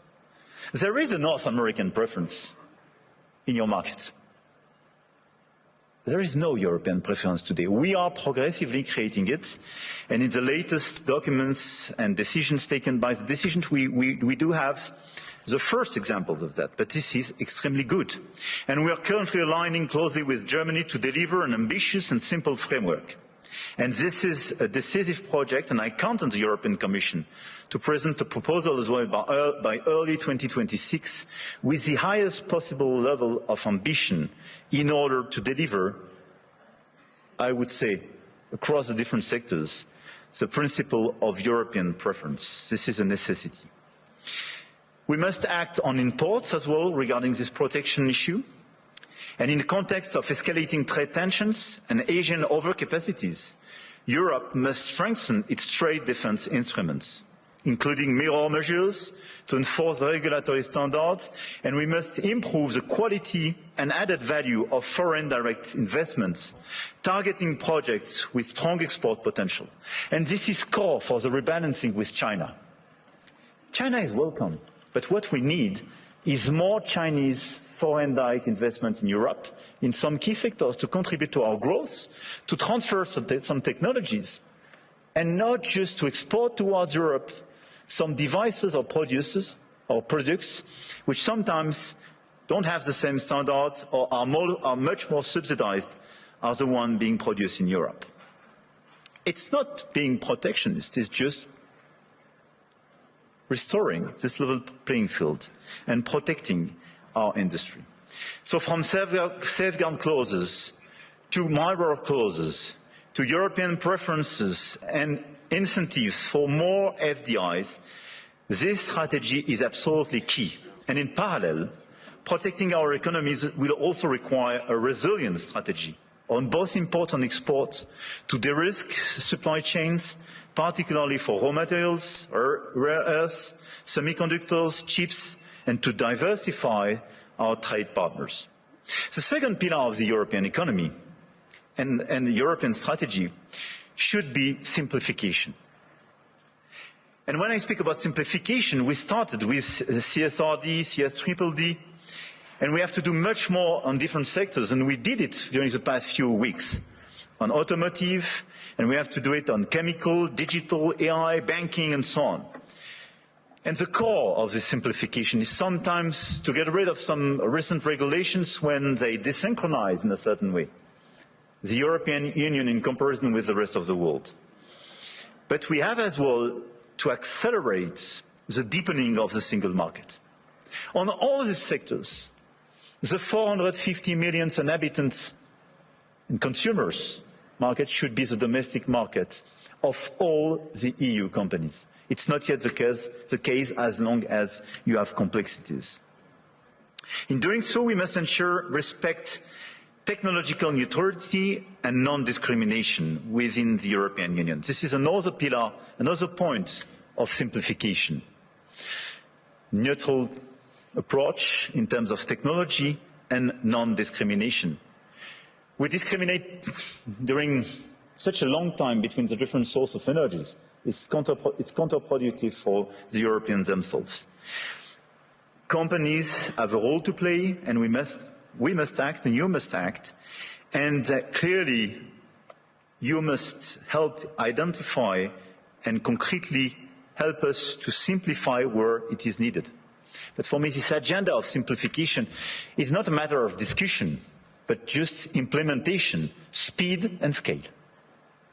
The third pillar of the European strategy for more competitiveness and more autonomy is based on investment and innovation. We have to invest much more. If there is a GDP per capita so different between the US and Europe, 65% to 70% of the explanation is due to the difference in terms of innovation. And the US was much more innovative because of public and private investment. So in our budget for the months to come, because we will negotiate during the years, this year in Europe, we have to invest much more money in the critical sectors where the innovation will be made. AI, quantum, green tech, but as well defense and security. The size of our common budget is not the right one. We have to invest much more money in order to be much more credible and accelerate this innovation agenda. But at the same time, if you look at the situation, we don't have sufficient private investment. And this is one of the main differences. We do have the savings as the Europeans, much more than the US, by the way. But this saving is overinvested in bonds and sometimes in equities, but outside Europe. So this is why the top priority should be securitization program. It is prepared, we have to accelerate the implementation. And second, capital market union. Precisely in order to have more integration and simplification, but to have an efficient capital market union in order to invest much more money and use our savings to be invested on innovation and equity in Europe. This agenda for me is our top priority, both the global and the European one. And it is to be implemented in the months to come, because everything is about acceleration. And France is committed to deliver this agenda. We work very closely with our key partner. And at the same time, our objective for France is to stabilize our results and our macro approach, and to remain the highly attractive country we are. We've been the most attractive country of Europe during the past 6 years, and to consolidate our deep structural reforms and our key advantage. And on top of the business framework we have, I want here to insist on the fact that we have a competitive, stable, low-carbon electricity supply. We exported last year 90 terawatt-hours of electricity, and a low-carbon one, based on our nuclear model. We have world-class innovation and research capabilities, and we will improve them. And we have one of the most vivid and active ecosystem in AI, quantum computing, energy transition, etc., and a lot of the startups and unicorns and large caps of these sectors are with me in my delegation today. And on top of that, let me insist, and I will stop here, on the fact that we have a high-quality infrastructure and large market with strong purchasing power. And we have a place where rule of law and predictability is still the rule of the game. And my guess is that it is largely underpriced by the market. And beyond what you can do in terms of investment, what you can do in terms of strong ambitions, having a place like Europe, which sometimes is too slow, for sure, and needs to be reformed, for sure, but which is predictable, loyal, and where you know that the rule of the game is just the rule of law, it's a good place. And I think this is a good place for today and for tomorrow. So we will be committed during 2026 to try to deliver this global agenda in order to fix global imbalances through more cooperations. And we will do our best in order to have a stronger Europe, much stronger, and more autonomous, based on the pillars I just mentioned, and based as well, and we can revert in the dialogue, but on more investment and commitments on defense and security, because we have to invest much more and invest much more. Because we do believe, and here in the epicenter of this continent, we do believe that we need more growth, we need more stability in this world, but we do prefer respect to bullies, we do prefer science to plotism, and we do prefer rule of law to brutality. You're welcome in Europe, and you are more than welcome to France.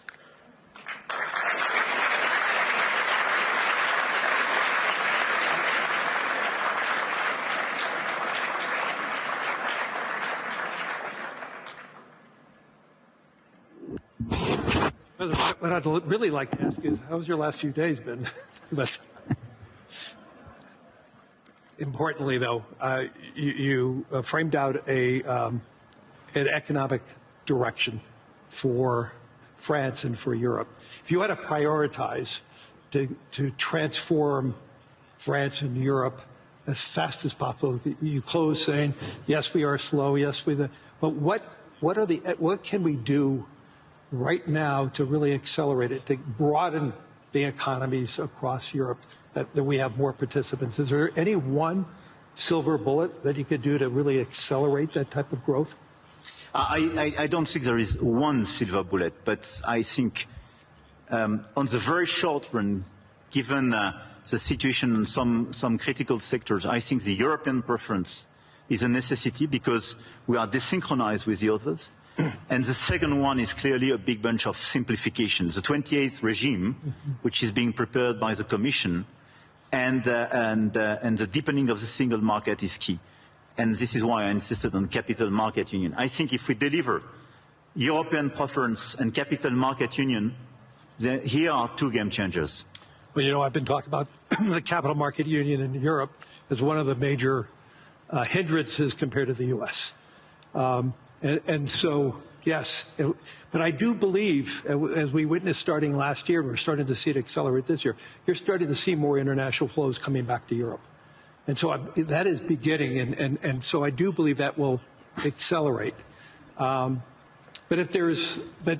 in terms of priorities, if you had to tell the Commission, what should they be more swift in terms of transforming Europe faster, so it can compete with the U.S., compete with Europe, and exceed China and Europe, China and the U.S.?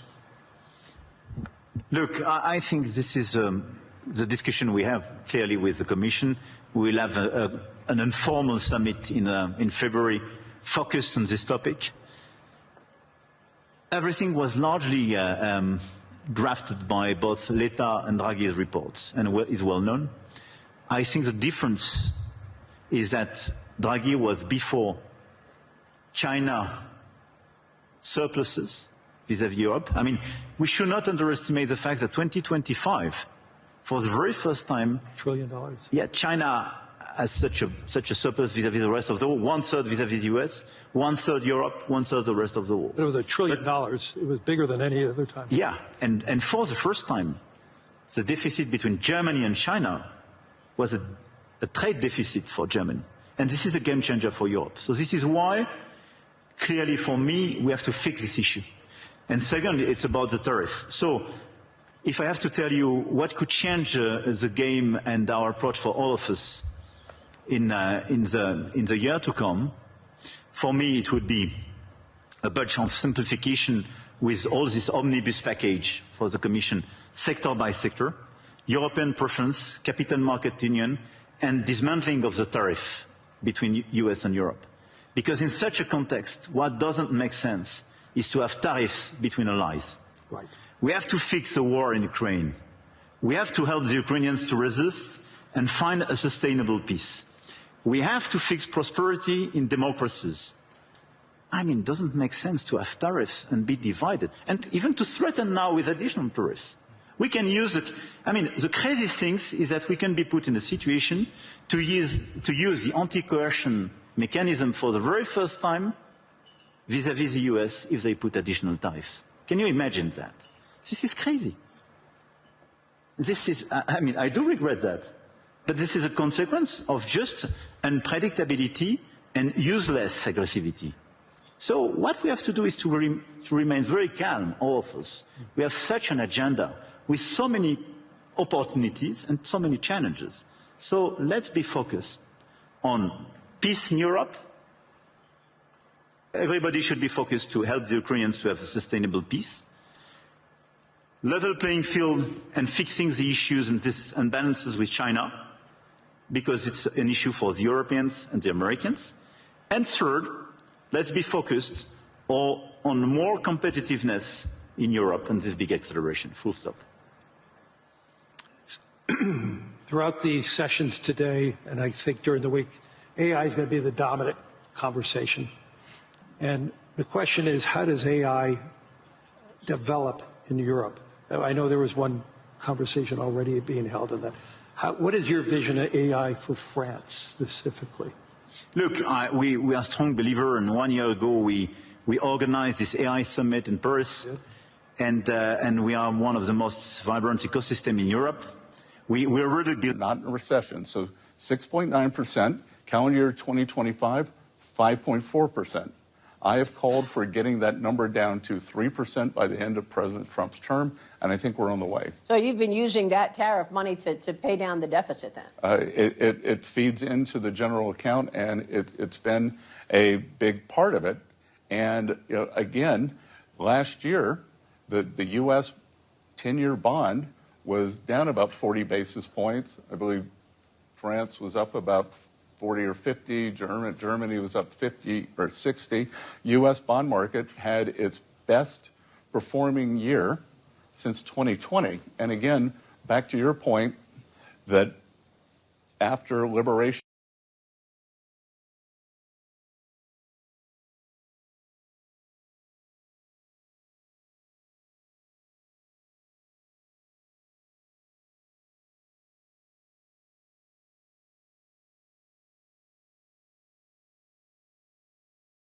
scientists, mathematicians, and so on, and we are increasing our training programs and our capacities, and we have several hubs being identified, and we have a critical ecosystem with LLM champions, but as well we have a startup on AI and quantum, I don't forget them, which are extremely present in all these different fields.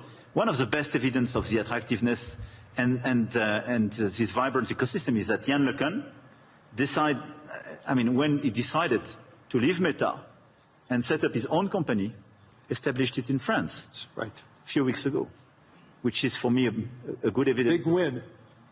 A big win, and we will do our best to help him to work. This is a global company, but incorporated in France and established in France with these tenants. So we have all these assets. But what is important for me now is to invest, to help all the startups and the companies in this sector to do much more and to increase. But to do my best in order to make sure that their domestic market is the EU market and not just the French one. Right. And when we speak about strengthening the single market, this is this point. And this is a game changer, because it means your domestic market is not just 68 million inhabitants, but 450 million. It's super important. And it's important for Europe to have that unified grid, which it does not have yet. Exactly. So, for the remaining time, is there any one message that you really want to push over the course of your remaining term that really will resonate, not just resonate for France, but resonate for the world? Look, I really believe that we are in these very challenging times, and you mentioned some of these challenges in your speech. I did in mind, and unhappily we were even not totally complete. Mm-hmm. And at the same time, we see the level of investment in this world, in the current environment, and the ongoing revolution. This level of investment has no comparison with what happened during the past years, not to say decades. So my main message would be, let's not be shy. Let's not be divided. Let's not accept a global order which will be decided by those who claim to have I would say, the bigger voice or the bigger stick or the bigger one. I don't know. But let's focus on just common interests and common challenges. We know what we have to fix: growth, peace, climate. And we should not forget climate in this current agenda. We want peace, we want growth, we want climate. And investment, innovation, everything should be dedicated to fix these three issues. And in order to fix these three issues, let's focus on the key investments, the key innovation, but our ability to cooperate as well. And let's be clear, Davos was founded for restoring a global discussion, having a global discussion between business leaders, but as well governments and so on. A global discussion is a discussion where everybody is respected and where you provide an improvement and a way forward for every place and every people in this world. This is the only way to make it sustainable. And I think this is the right way to do. And even if this is less present in the global debate today, we should focus much more on this approach. More cooperation, and let's focus on our key challenge to deliver peace, prosperity, and decarbonization of our economies for our fellow citizens. This is our duty. As business leaders, as head of states and governments, and we have everything in order to deliver this agenda. Just let's be coordinated. Let's not waste time with crazy ideas. Let's not open Pandora box or new topics. And it's not a time for new imperialism or new colonialism.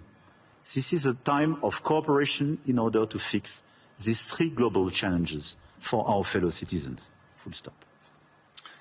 We ran out of time. I want to thank the President of the Republic of France, Emmanuel Macron, for his wisdom, but most importantly, for your humanity and your leadership. Thank you, Larry. Thank you, Larry. I appreciate it.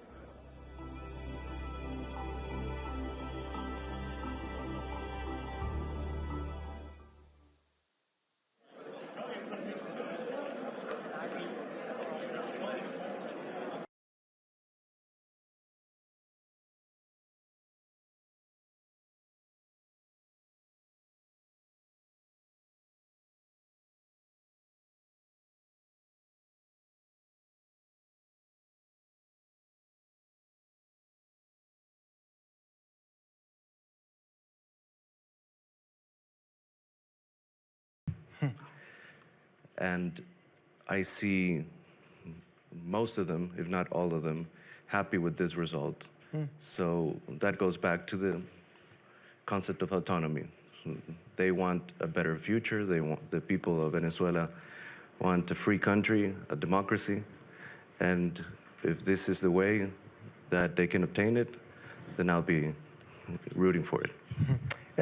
President Mulino, Panama sits at the crossroads diplomatically, geographically, economically of everything that happens in our hemisphere, in our region. How do you see the U.S. intervention in Venezuela and what has happened since the detention and removal of Nicolás Maduro in that country?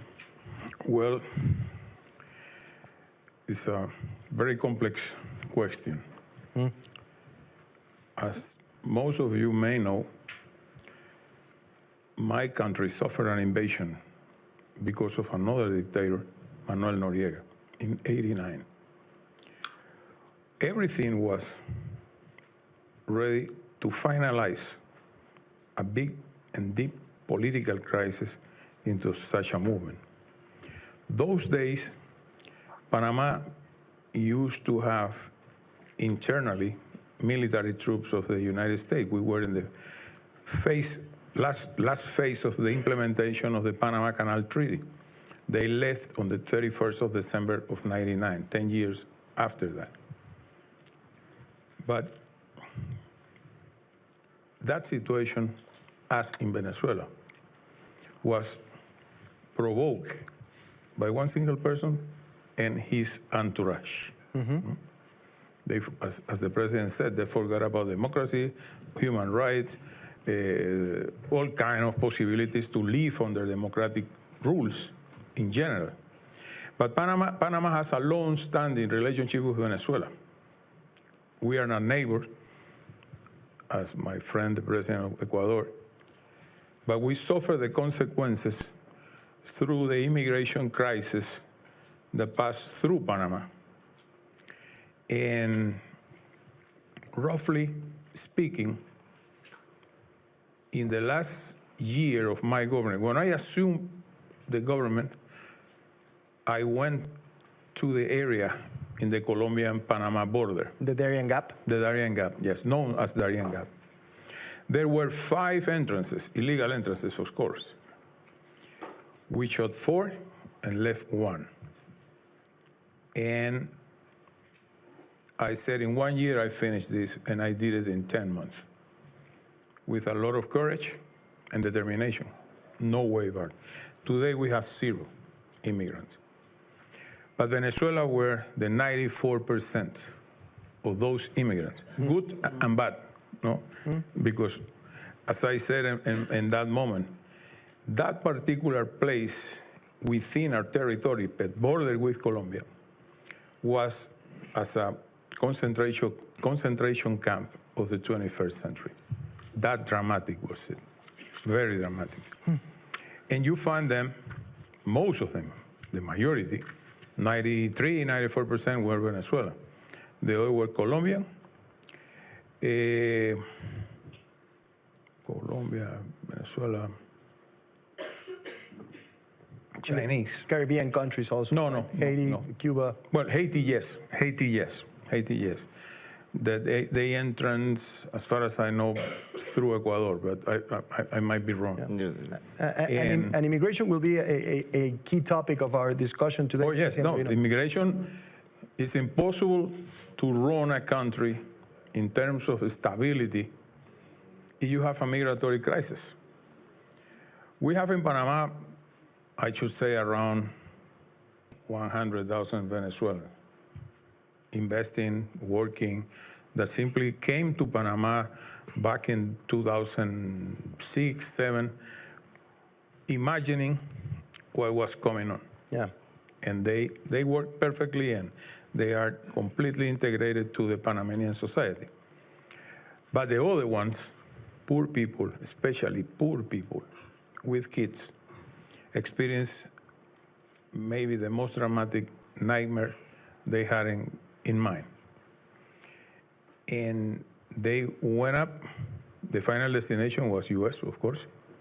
I don't know how many of them crossed the line or how many of them were returned. The thing is that we have now the same situation on the opposite direction, but with very much less Venezuelan. still the 90% of the people coming north-south are Venezuelan, but we are dealing with 200-something per month. And we immediately take them, move to the Atlantic side of Panama in the border of Colombia, and move them to Colombia by boat or by plane through a process that we have of immigration return for foreigners. And we will address this immigration crisis and the effect it's had in the region and, of course, in the relationship with the United States more in depth. But I want to ask Neri Woods about how Latin Americans should interpret this moment, especially in an increasingly contested global order. Yeah, so, well, as Dean of a School of Government, I see leaders from 65 or so different countries in the school each year. And sometimes they debate who's got the worst leader. And Zimbabwe will say, well, ours, and Venezuela will say, well, ours, etc., right?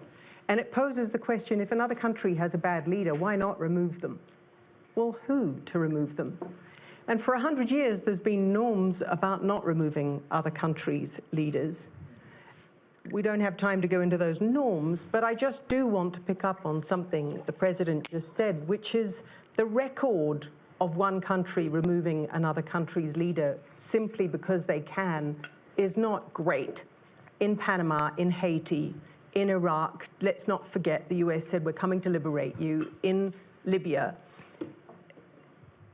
that it's not enough simply to make one leader disappear. The world keeps imagining that nothing could be worse than the leader that they've got, and then finding to their horror that things can actually get worse, which is why a principle of not doing this has long been with us, because it's not about getting rid of the one person.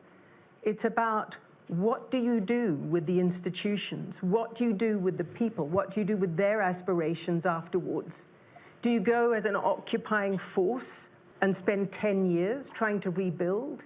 Do you bring the whole of the international community together to make them a sort of annexed territory of a global community? It's really difficult. And there are other options to going in and capturing a leader and removing them.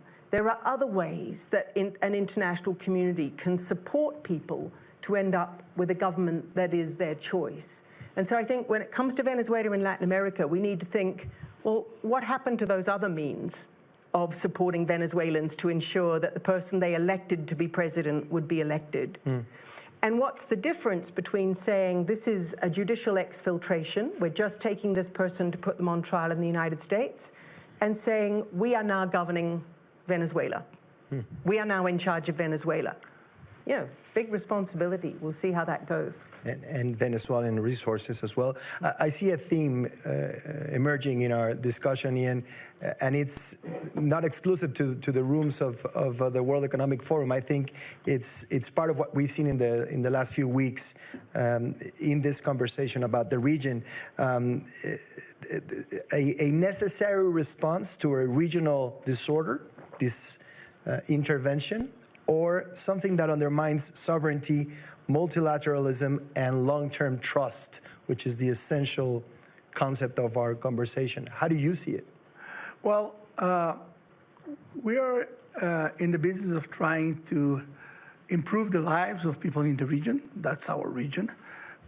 We do it in moments where we believe that the market cannot do it by itself, so that we have some additionality.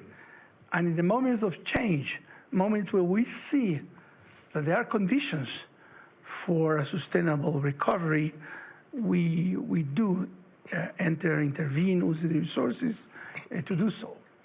And yes, that's part of regaining trust, because I think multilateral institutions have the ability to bring trust to types of economic intervention. But you need the conditions to do so. And some of them are more practical conditions.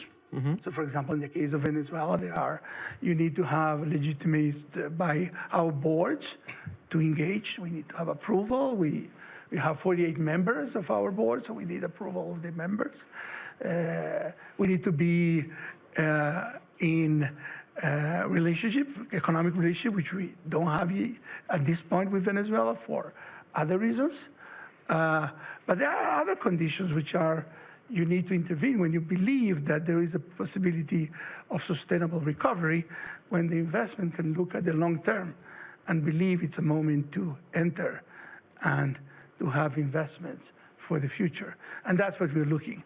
In the meantime, we are an institution, the IDB.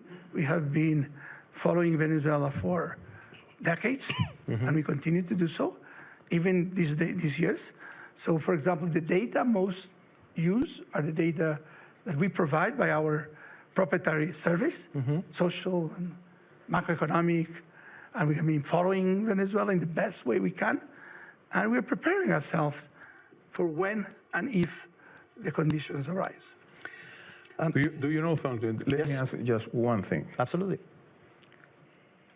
We have regional institutions in Latin America, OAS mainly. Yes.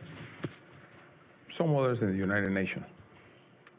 But the problem is that when you go to exercise your right as a country to the OAS, for example, they are very weak, to say the least. They are very weak, and they do nothing. They do nothing. We suffered that in Panama. We exercised all the possibilities to get out of the crisis.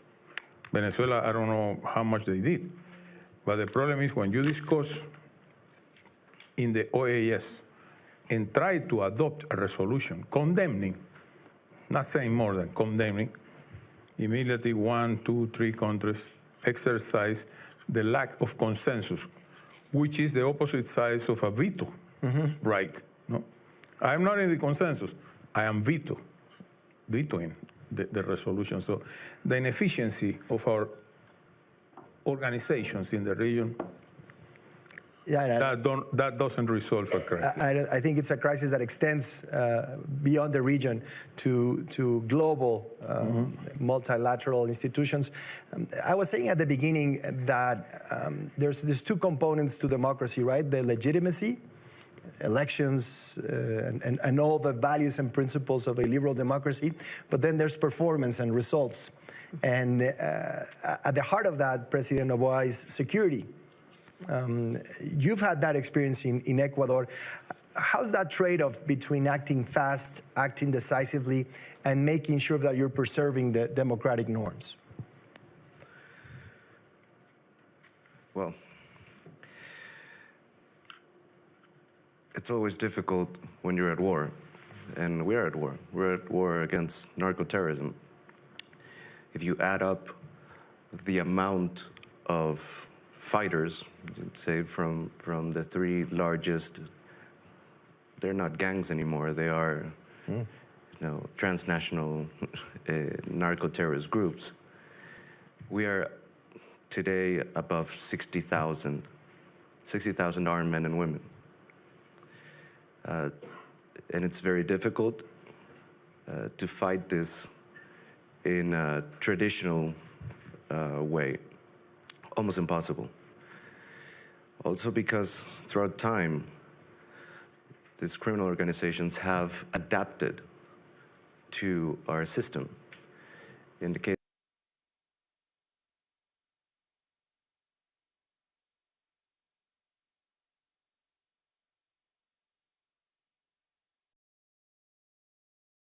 of Ecuador, we have a constitution that gives a lot of guarantees to citizens. So they adapt. They know exactly what to do. They know exactly how to get caught. They know how to present an habeas corpus. They know how to play the game. So by using all the democratic, let's say, rules, they know how to play them better. That's the reality.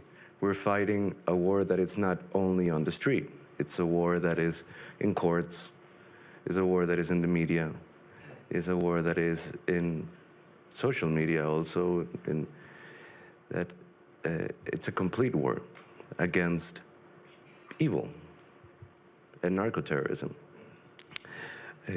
that's why the only indicator that we see now and that I tell my team that we should see is the poverty index.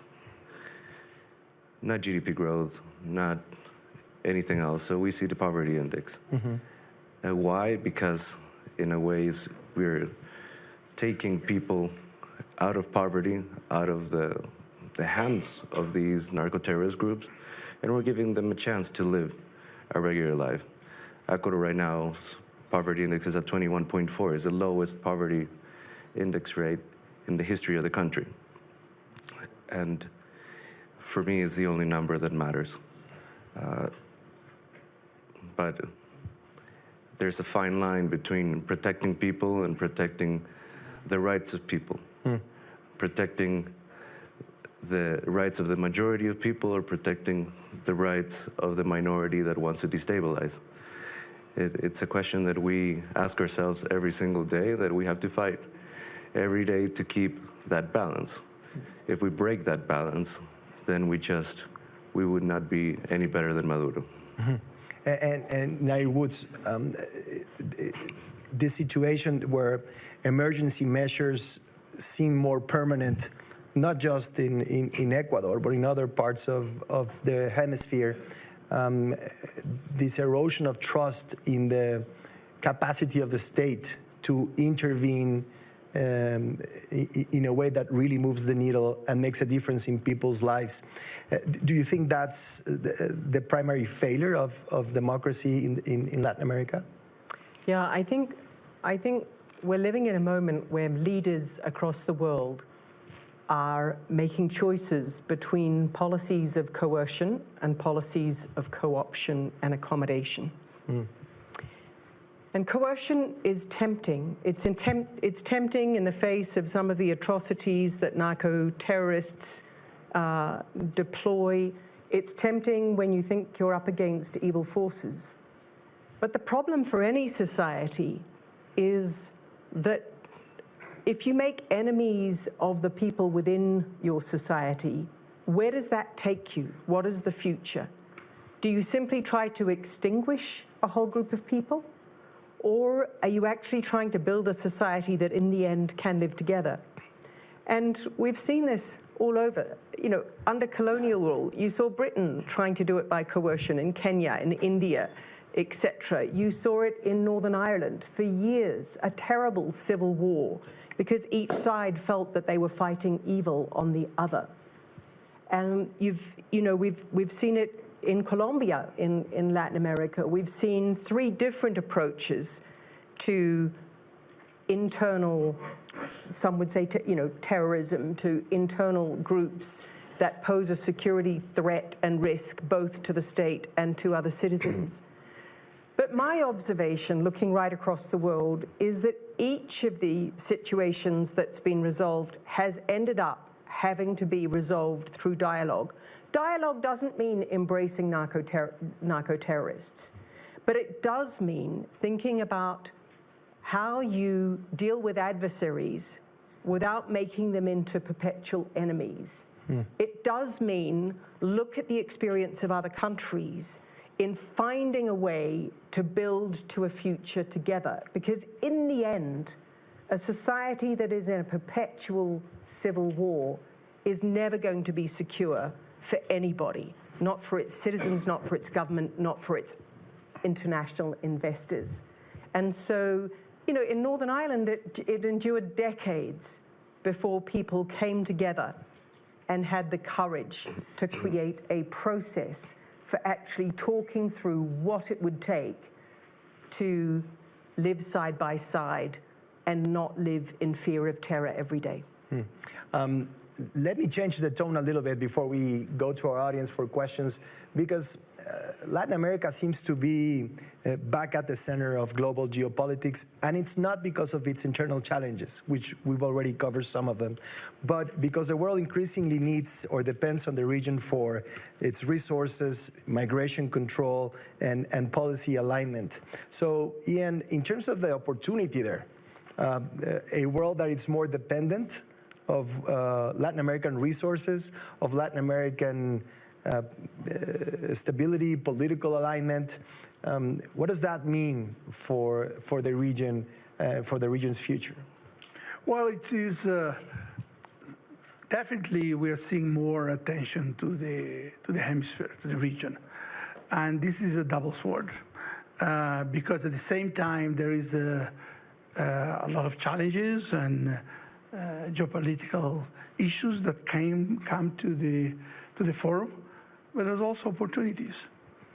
And our challenge together is to use these challenges and enhance the opportunities. You mentioned critical minerals.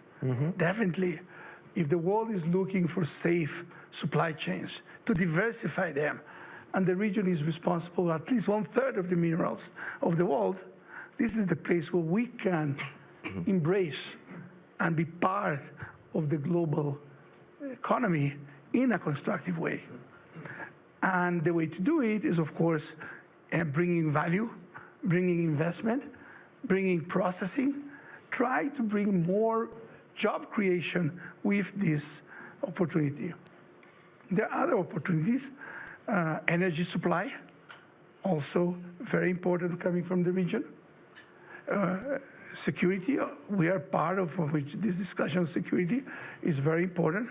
This is about organized crime.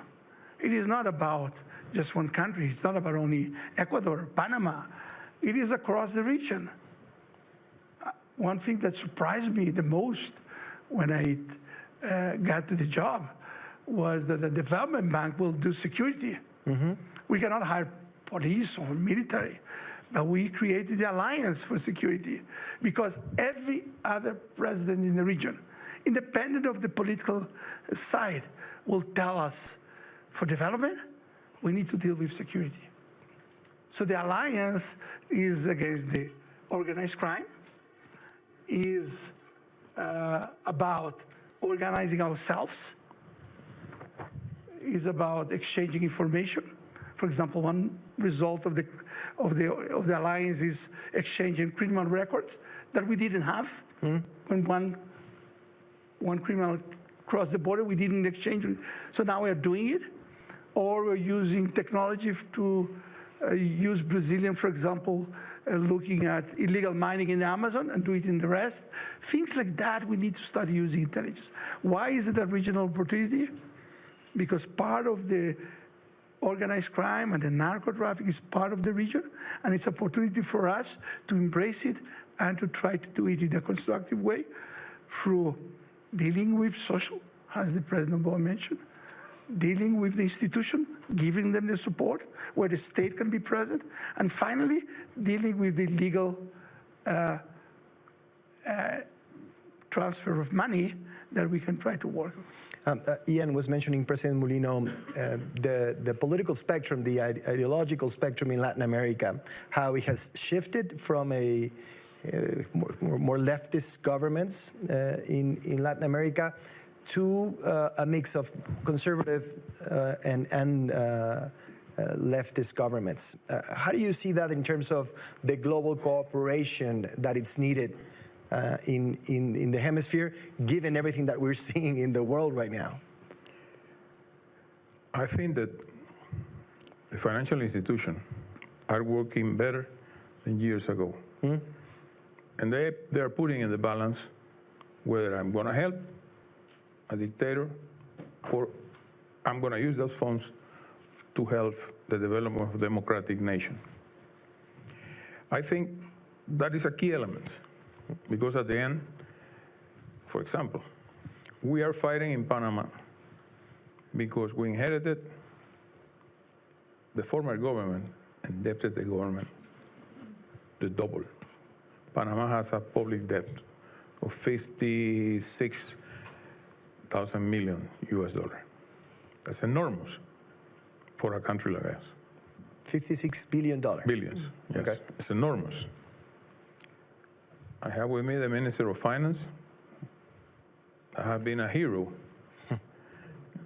in a very dramatic year, trying to balance, to put fiscal controls, to reduce the level of deficit 3.5 points, from 7.35 to close to 4. So it's important to make the government function, not only in terms of politics that consume a lot of time, but at the very end, democracy is discussion, is a wide variety of opinions that you have to listen to, but also to conduct a nation. I think, Jan, one of the problems that we are facing in the region is education. I'm entering in a process of transforming the law of education in Panama that was enacted in 1946. And no one has dared to enter into that process. I did it. And I hope that more or less March, April, we will have a draft to go to the Congress or to the Assembly. That's important. Investing in education is a one generation period of time that you have to wait. Oh, especially at a time where technology is impacting Because at this moment in Panama, those kids or students who has the chance not have to be rich people. Many, the majority of them, the fathers are making a big effort to send the children to private school. It doesn't mean that you are rich. No. But the majority in the public schools face a gap, a big gap between one another, big gap. And that brings, in the medium and long run, a lot of stability. Because there will be students that say, what do you have for me? Opportunities? I don't see any. And they are the one who goes for the easy life with a lot of money. Short life, but a lot of money, narco traffic. Yeah, and it's tied to what President Obama was saying. Exactly. Combating poverty, investing in education. And we have to face that. I think the Panama and Ecuador are facing a problem with narco traffic. We just finished 2025 with an enormous amount of drug seized. 155 metric tons. That's a lot of cocaine. That's a lot of cocaine. And a lot of resources for those criminal organizations. One single ship, 13.5 tons in one ship. So that funds, part of those funds, enter the society. Yeah. Through the, I don't know if you want to say something, but if you don't mind, let me open the floor for questions because we only have a few minutes left and I do want the audience to have the opportunity. Housekeeping item, because this session is being televised, I'm going to ask you to stand up.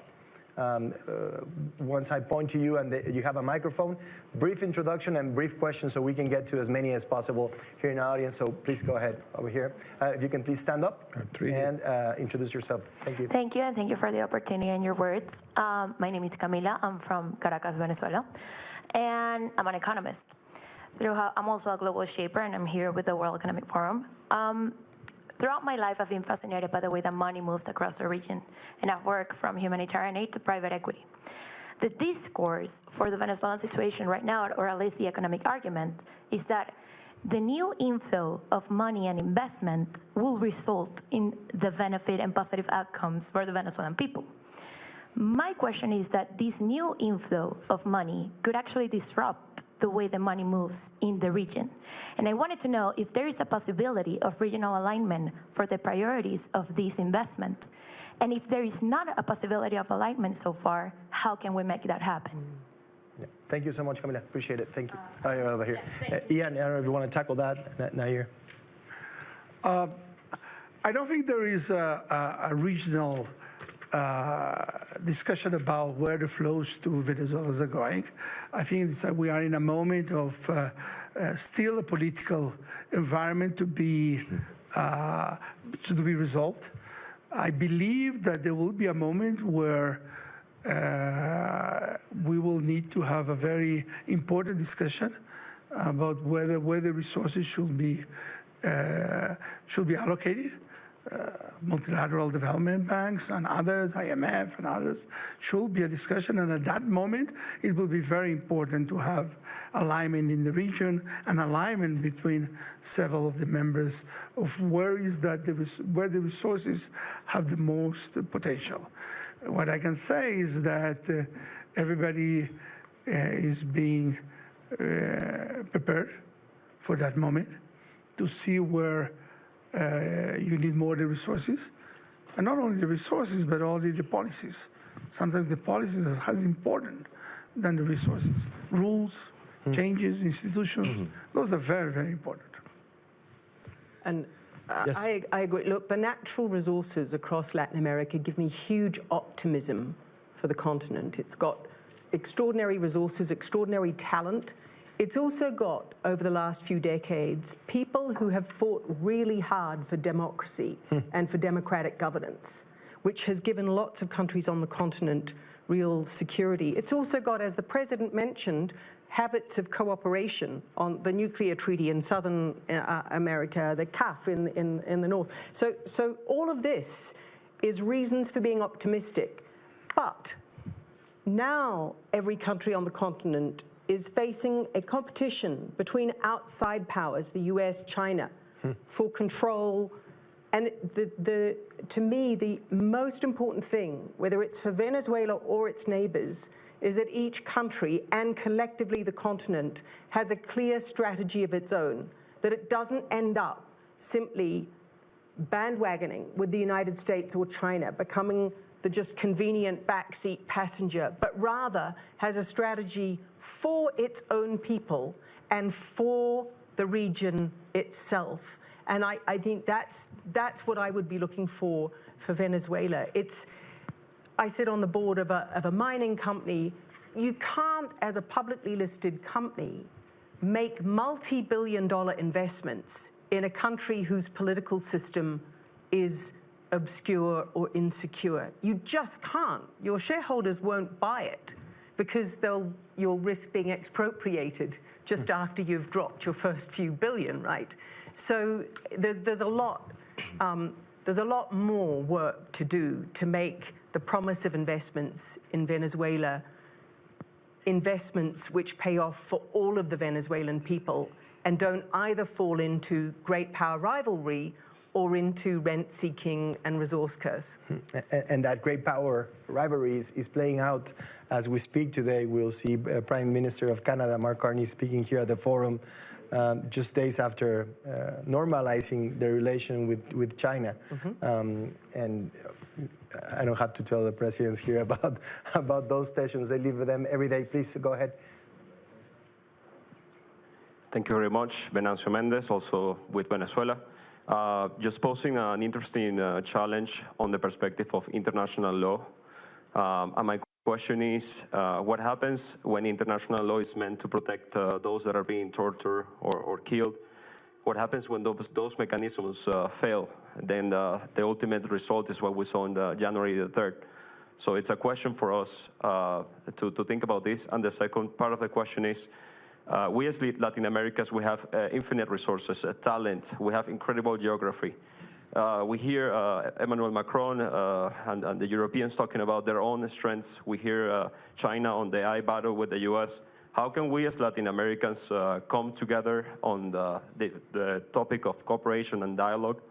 And what are your thoughts specifically on, the rest of the world is talking about AI and energy. How can we have our own conversations of strength and growth? Thank you. Thank you so much. Thank you. This is a fascinating question, President Noboa, because I think you touched on this a little bit at the beginning. I was just listening to another conversation here at Davos about the role shame and pride have in politics. And a lot of the conversation around Latin America comes from a place of shame and not pride. What do you think about that? Yeah, first, I think that the whole discussion about ideology has to be eliminated. I mean, the real enemy is misery. And the real enemy is having impoverished nations that have billions and billions of dollars, trillions of dollars in resources, and still can't have 3 meals a day. So instead of ideology, we should focus on tackling misery. The fight in Latin America is not territorial, it's not religious, it's not even culturally. It's democracy versus anarchy. So it's different than what happened in Ireland. It's different from what's happened in the Middle East. It's organized crime taking over and replacing a state, or replacing, the protector figure to its people. So first, we need to eliminate the ideology discussion. Second of all, we need alignment. Alignment in key issues. Reduce poverty, fight narco-terrorism, and also in controls. What do I mean in controls? There's going to be a lot of shifts in the movement of money through our nations. For example, in Ecuador, there were political campaigns that were financed by Maduro's regime. There was money funneled through PDVSA to certain political parties. Same thing happened with Podemos in Spain. Same thing happened in Colombia. So the whole structure is going to shift. And we need to use those resources to benefit people. Then be aligned also in controlling that money, the flow of dirty money, and today, dirty gold. The multiple in gold at today's price, which reached 4,725, using mercury, which is illegal, but illegal miners use it, the multiple is very similar to cocaine. So even narcos are adapting. They say, you know what? If they catch me with a kilo of cocaine in a highway, I'm going to jail straight. If they find me with a couple of kilos of mercury, no, of gold, they'll applaud me, probably. So they're shifting. The criminal structures are shifting. Now it's not only drugs. Now it's drugs. It's illegal mining. It's human trafficking. And we need to work on the basic things that we all agree, eliminate the ideology discussion, and understand that we're very similar in Latin America. We just need to fight the right fight together. Ian, you were nodding, so I know you want to say something. I think the end of the question is very important. What can we do? It's a very polarized world today. I think we need to start with our own institutions, with our own families, bringing this dialogue. And in a lot of our own world, we can start building this consensus. Let me give you an example of this year of our organization. We have 48 members, each one thinking differently. It's a polarized world. But we wanted to concentrate on common interest, what unites us, instead of concentrating on what does not unite us. We concentrate on security, which we just mentioned. Everybody. We concentrate on how private sector could help us lead for development. We concentrated on how to deal with natural disasters, which everybody was facing. And we concentrated on what President Leboa just mentioned about efficiency, which is not the ideology, dealing with what we need to do by evidence. So those four were the basics of what we concentrated this year. And at the end was a very good result for the year. We went together, we had a record year of projects and efficiency and impact because we wanted to concentrate on issues that unite us with more dialogue. Will this change the world? I don't know, but it's a good start from our institutions, from bottom to up. Okay. We're out of time. We have less than 2 minutes. I do want to have a closing round and ask you a very concrete question in order to make that efficient. In a year from now, if we're here in Davos again, or we see each other in Ecuador or in Panama, at Oxford University, in Washington, D.C., what would be the single institutional reform the policy outcome that could tangibly help rebuild trust in Latin America? I'll start with President Mulino. Is it education, as you were saying? Is it government efficiency through innovation and technology? What do you think is the single outcome in terms of policy, institutional reform that can tangibly help rebuild trust in Latin America? Education, number one, in the long term, not right away. It takes 25 years to, if everything goes okay. I think another mission to fulfill what you're saying is to reduce the level of expenses of the government in a useless manner. We need to invest. We need to produce employment.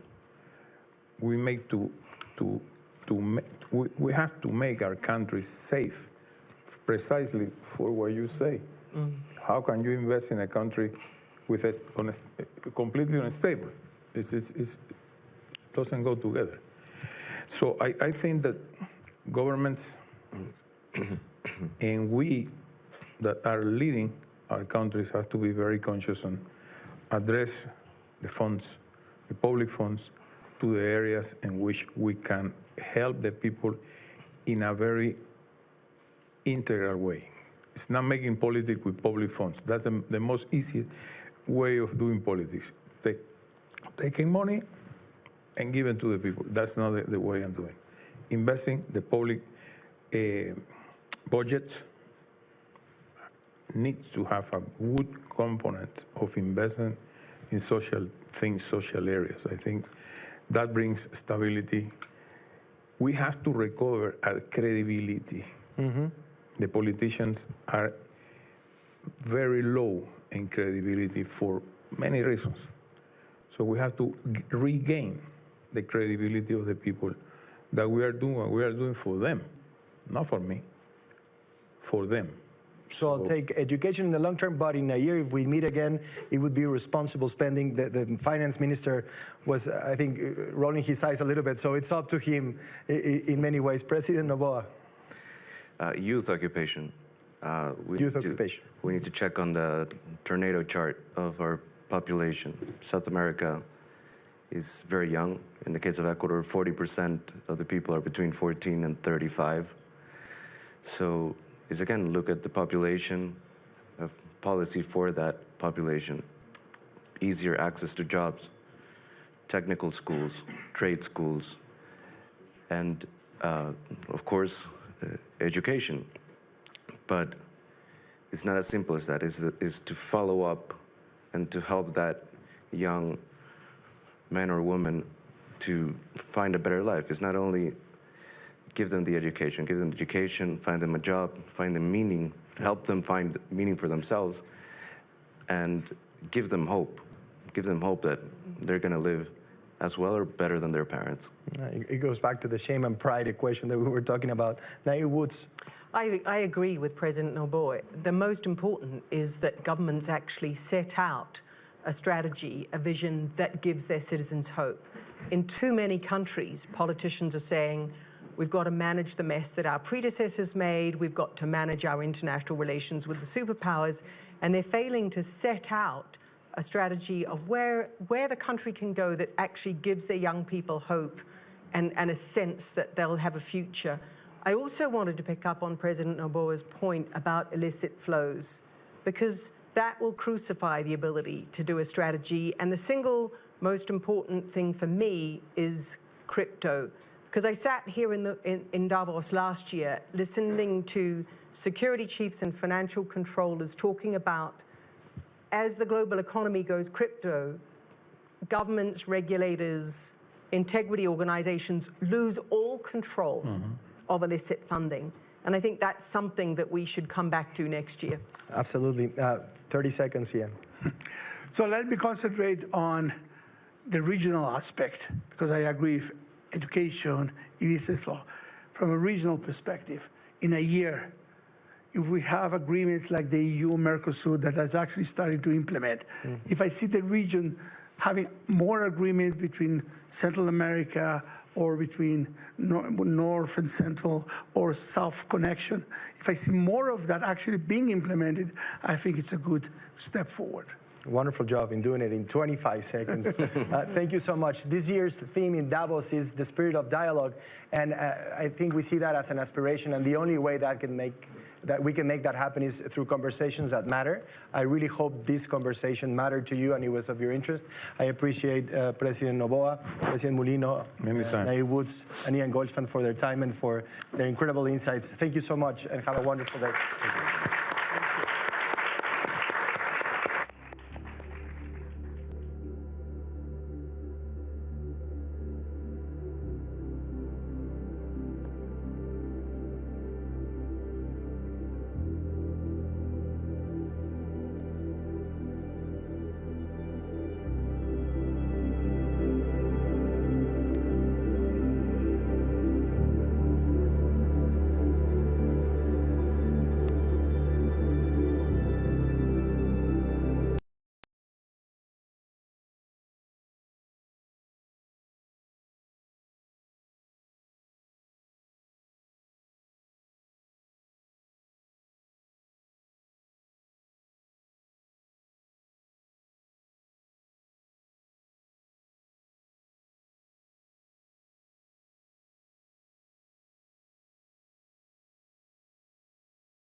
The turning point for the entire region, which put the entire region in a path of turmoil. Unfortunately, we couldn't until now rescue it. And unfortunately, when you talk about Iraq today, that has all these resources and it's rich.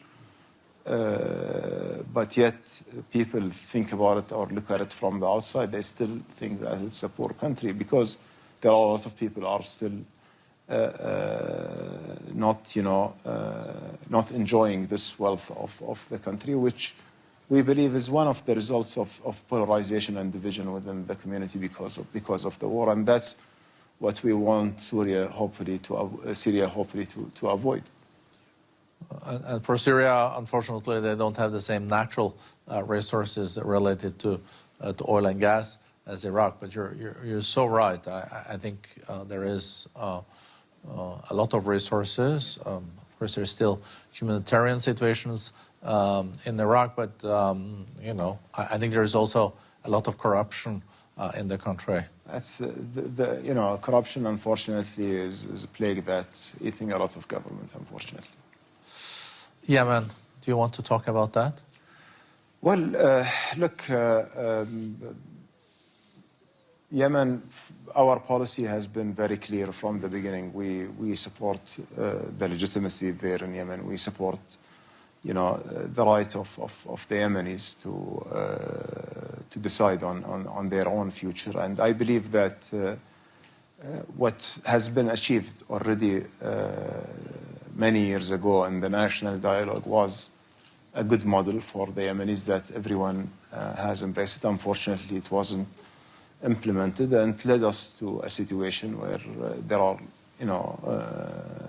some groups feeling that separation is the solution, and others, they don't see it this way. I believe, at the end of the day, it's the call and the decision of the Yemeni people, but as a policy for the state of Qatar, we remain supporting the legitimacy. We would like to see Yemen staying united, and we would like to see the outcomes of the national dialogue that all the Yemenis agreed to be implemented, and to see if this will satisfy the needs of the Yemeni people or not.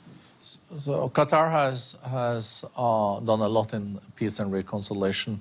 Do you think there is any way in Yemen to also mainstream the Houthis and get them part of a plan for a future that is inclusive and stable? Well, our perspective that you cannot exclude any part of any society, that Houthis or others, they are all part of this Yemeni social fabric, and they need to find a solution how they can coexist together. That's why I go back to the outcome of the national dialogue, which actually addressed most of the concerns of each and every group in Yemen. I think that that is key for the stability of Yemen and for the future. And everyone can play a positive role. And stable Yemen means stable GCC, stable Gulf, stable Arabian Peninsula. And stable Arabian Peninsula, it means also a stable region. And that's, I always, reiterate the importance of this is the right moment for all of us to come together and to start talking very openly and, candidly about our security concerns and try to put together a security architecture where we feel really protected and safeguarded. We started the discussion, Prime Minister, with the geopolitics. And the geopolitics do look more complicated now than it did in Davos last year. We maybe didn't think that was possible, but I think that's a reality. But what is surprising is that, IMF came out with their growth numbers yesterday or the day before, and now it's 3.3% economic growth expected this year. So the economy is very, very resilient, and trade is growing. But what is fueling this is also the investments in the artificial intelligence. So how do you explain this? Why the global economy is so resilient and has already kind of adapted to the new realities of geopolitics? It's like water; it finds its way. It's not okay. It adapts eventually, but it's not right now. It's not about the adaptation. It's more about what the effects of this geopolitical turmoil didn't reach yet. Those economic numbers that you are seeing until now. And I believe that any geopolitical complication globally that we are seeing today, we are going to see the effects and the consequences in maybe not today, but in a year or two time. Yes, there is a big growth that's happening in the technology and artificial intelligence that's driving this global growth. But if you are going to look at across sectors, there are areas which have been affected because of this geopolitical situation. And for Qatar, we know you so well as the foreign minister, and you have been through different phases as foreign minister. Has not been the easiest job, but you've done it so well that the Emir also made you prime minister. So you're also in charge of the economy. And when we have the privilege to visit Doha and Qatar, we see so much development and investments. How do you find your path now? Because UAE has its path, and Saudi Arabia has its path. Where do you see Qatar differentiating itself, and where will we see the economic growth coming in the years to come? I was at the meeting earlier today where Finance Minister Jadaan of Saudi Arabia said that now 56% of their economy is not based on oil, and that has happened in a decade under the leadership of the Crown Prince. Well, actually, look, I think that if you look at Qatar economy, there is a rapid growth that we see year on year. Now, we have registered the growth this year around 2.9%, and we are expecting this growth to accelerate because of the expansion of the LNG, which will make our diversification job very more challenging because of the increase in the gas production. But it's still a good thing. It is. Also for the world, I guess. It is actually, I think it's an outstanding thing. And I believe that if you look at Qatar, Qatar is uniquely positioned when it comes to the energy and the supply of LNG, which will remain a base load. That all this revolution that you see in the AI and in technology will require to power, their data centers and to power this compute that they will need. So Qatar is at the center of this progress and development that's happening. Second, our diversification agenda has been moving in the right direction. We are more than 60% now non-hydrocarbon GDP, and we are looking forward to grow it further. We see the numbers in foreign direct investments increasing in a very good progress. We see the inflation below 1% and managed with all this growth that's ongoing. We believe that energy is our strength, is our power. We believe that diversification is our resilience, and we believe that technology is the future. Packaging all those together, I think Qatar have a great path forward, and I believe that what we are going to see in the next few years, you will see Qatar has been already very well known in establishing multinational companies and global brands like Qatar Airways or QMB or we have around 44 global brands that Qatar has invested in and established. And what we are looking for is really to double down on our national champions and expand this number. So hopefully this year, we will have some good news about some platforms to encourage these national champions to be more globally, to be more global players. No, really impressive. I would have loved to continue the conversation, but we also have limited time. It's always a great pleasure, Sheikh Mohammed, Prime Minister of Qatar, to both have you in Davos, but also to listen to your insights. So thank you very much. Thank you.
America and Janet. I mean, I'm going to start with the public policy issues that are on everyone's minds right now that bear directly on the issue of sovereignty and interdependence. And I'm going to turn, with your permission, to Secretary Lutnick to give us maybe an insight and explanation. I think a lot of people are looking at Davos to see and to try and better understand the mindset of the Trump administration. Speaking to you earlier on, it's the first time I've had the privilege of meeting you. I've seen you on TV a lot. In person, the impression is even more overwhelming. Of, on the one hand, kind of extraordinarily ebullient, dynamic. That was in a nice way, Howard. Dynamic. These are good words. These are all good. I'm coming to a different tone in a second. But, like, initially, it's this just extraordinary ebullience. Dynamism. You were saying you've sealed deals for $1.5 trillion in jobs and investment into the United States. Yes. And then you said, and this is where the tone shifts. You've got to understand, I'm the hammer. These were your words. I'm the hammer. Because the people I'm dealing with know that unless they deliver the kind of investments I'm looking for, I'm coming with 100% tariffs. And that duality, I think, between the dynamism, the constructiveness, the forcefulness of the American state, which was, after all, also something many of us saw in the Biden administration, and this element of threat, is what many of Davos are actually trying to come to terms with. Because this is, to say the least, unfamiliar. And when it moves from the zone of economic policy to the question that is directly under the subtitle of our talk today, which is sovereignty, and we're talking about the territory of Greenland, and it's coupled so directly to tariffs, it's a fundamental shock to the system. You can read it off the faces and the rhetoric of every single European politician and business person I've spoken to while we've been here, and we're also getting reactions from around the world in similar tones. So I really wanted to ask you to help us understand, not in a sense what your motivations are, because I get it, like you want Greenland, it makes sense. You're proud Americans, you're advocates of President Trump's policy. What I struggle more with is how you imagine others react to this. I mean, if you put yourself in the position of your Danish counterpart, who's a proud Dane and a loyal executor of the Danish government's position, how do you envision this going, how does this go down? Well, I think you should start at a much higher level. Okay? We are in Davos at the World Economic Forum. And the Trump administration and myself, we are here to make a very clear point. Globalization has failed the West and the United States of America. It's a failed policy. It is what the WEF has stood for, which is export, offshore, far shore, find the cheapest labor in the world, and the world is a better place for it. The fact is, it has left America behind. It has left the American workers behind. And what we are here to say is that America First is a different model, one that we encourage other countries to consider, which is that our workers come first. We can have policies that impact our workers. Sovereignty is your borders. You're entitled to have borders. You shouldn't offshore your medicine. You shouldn't offshore your semiconductors. You shouldn't offshore your entire industrial base and have it be hollowed out beneath you. You should not be dependent for that which is fundamental to your sovereignty on any other nation. And if you're going to be dependent on someone, it darn well better be your best allies. Okay? And so that is a different way of thinking. It is completely different than the WEF. I viewed the WEF as not a flagpole in the middle, but in fact, they are the flag. Whichever way the wind blew, so it blew. You should have solar, you should have wind. Why are you going to do solar and wind? Why would Europe agree to be net zero in 2030 when they don't make a battery? They don't make a battery. So if they go 2030, they are deciding to be subservient to China, who makes the batteries. Why would you do that? Why would the United States of America, which has oil and natural gas, try to convert to all electricity? China does not have oil and natural gas. Electricity and electric cars make perfect sense to them. That is practical and logical. So the point I want to make, and I want people to think about, is that America First is the job of our government to take care of our workers, to make sure their lives are better for it. And then don't be America alone, right? But be America First. And I would suggest that policy is something for other countries to deeply consider, to take care of their own, and then we will work out wonderful relationships between us. But I want to point out, when America shines, the world shines. Close your eyes and think of a world without America in it. It becomes pretty dark, pretty darn quickly. When America shines, right? And everyone said, oh, you're going to do all these tariffs, you're going to destroy the world. The world's stock markets are up. Which ones of them? All of them. Can I bring you back to Greenland? No. It's unnecessary. It's the Western Hemisphere is vital for the United States of America. Our national security people are on it, and they care about it, and I'm going to leave it to them to address with our allies, with our friends, and with everyone how they work it out. But the Western Hemisphere matters to the United States of America, and the United States of America, as I've just articulated, really, really matters to the world. When America shines, the world shines, because they all need to make sure America is strong and powerful to take care of them, God forbid. And so I think America and the Western Hemisphere are vital to America, and I'm going to leave that to my national security people to address. Right. The rest of us, I think, are finding it harder to make that kind of separation clearly. And I would be curious to know how the representatives of the UK and Canada might want to think about these issues. Do you see them as starkly divided, as Secretary Lucknick would like us to have them? Does this logic of what's good for America is good for the world convince in this extraordinarily strong, extremely eloquent expression that we've just heard? You go first. Thank you. Thanks, Francois-Philippe. We're friends. So I'm very struck by and taken by the idea of putting your own country first and considering your own security and resilience. I think it's about 3 years ago now that I gave a speech where I coined the term securonomics, which was all about building security and resilience in your economy. And the days when it didn't matter where things were made and who made them were in the past. And that's become increasingly clear since the pandemic, when we were over-reliant on PPE and medicines from abroad. And then again when Russia invaded Ukraine because of what happened to oil and gas prices.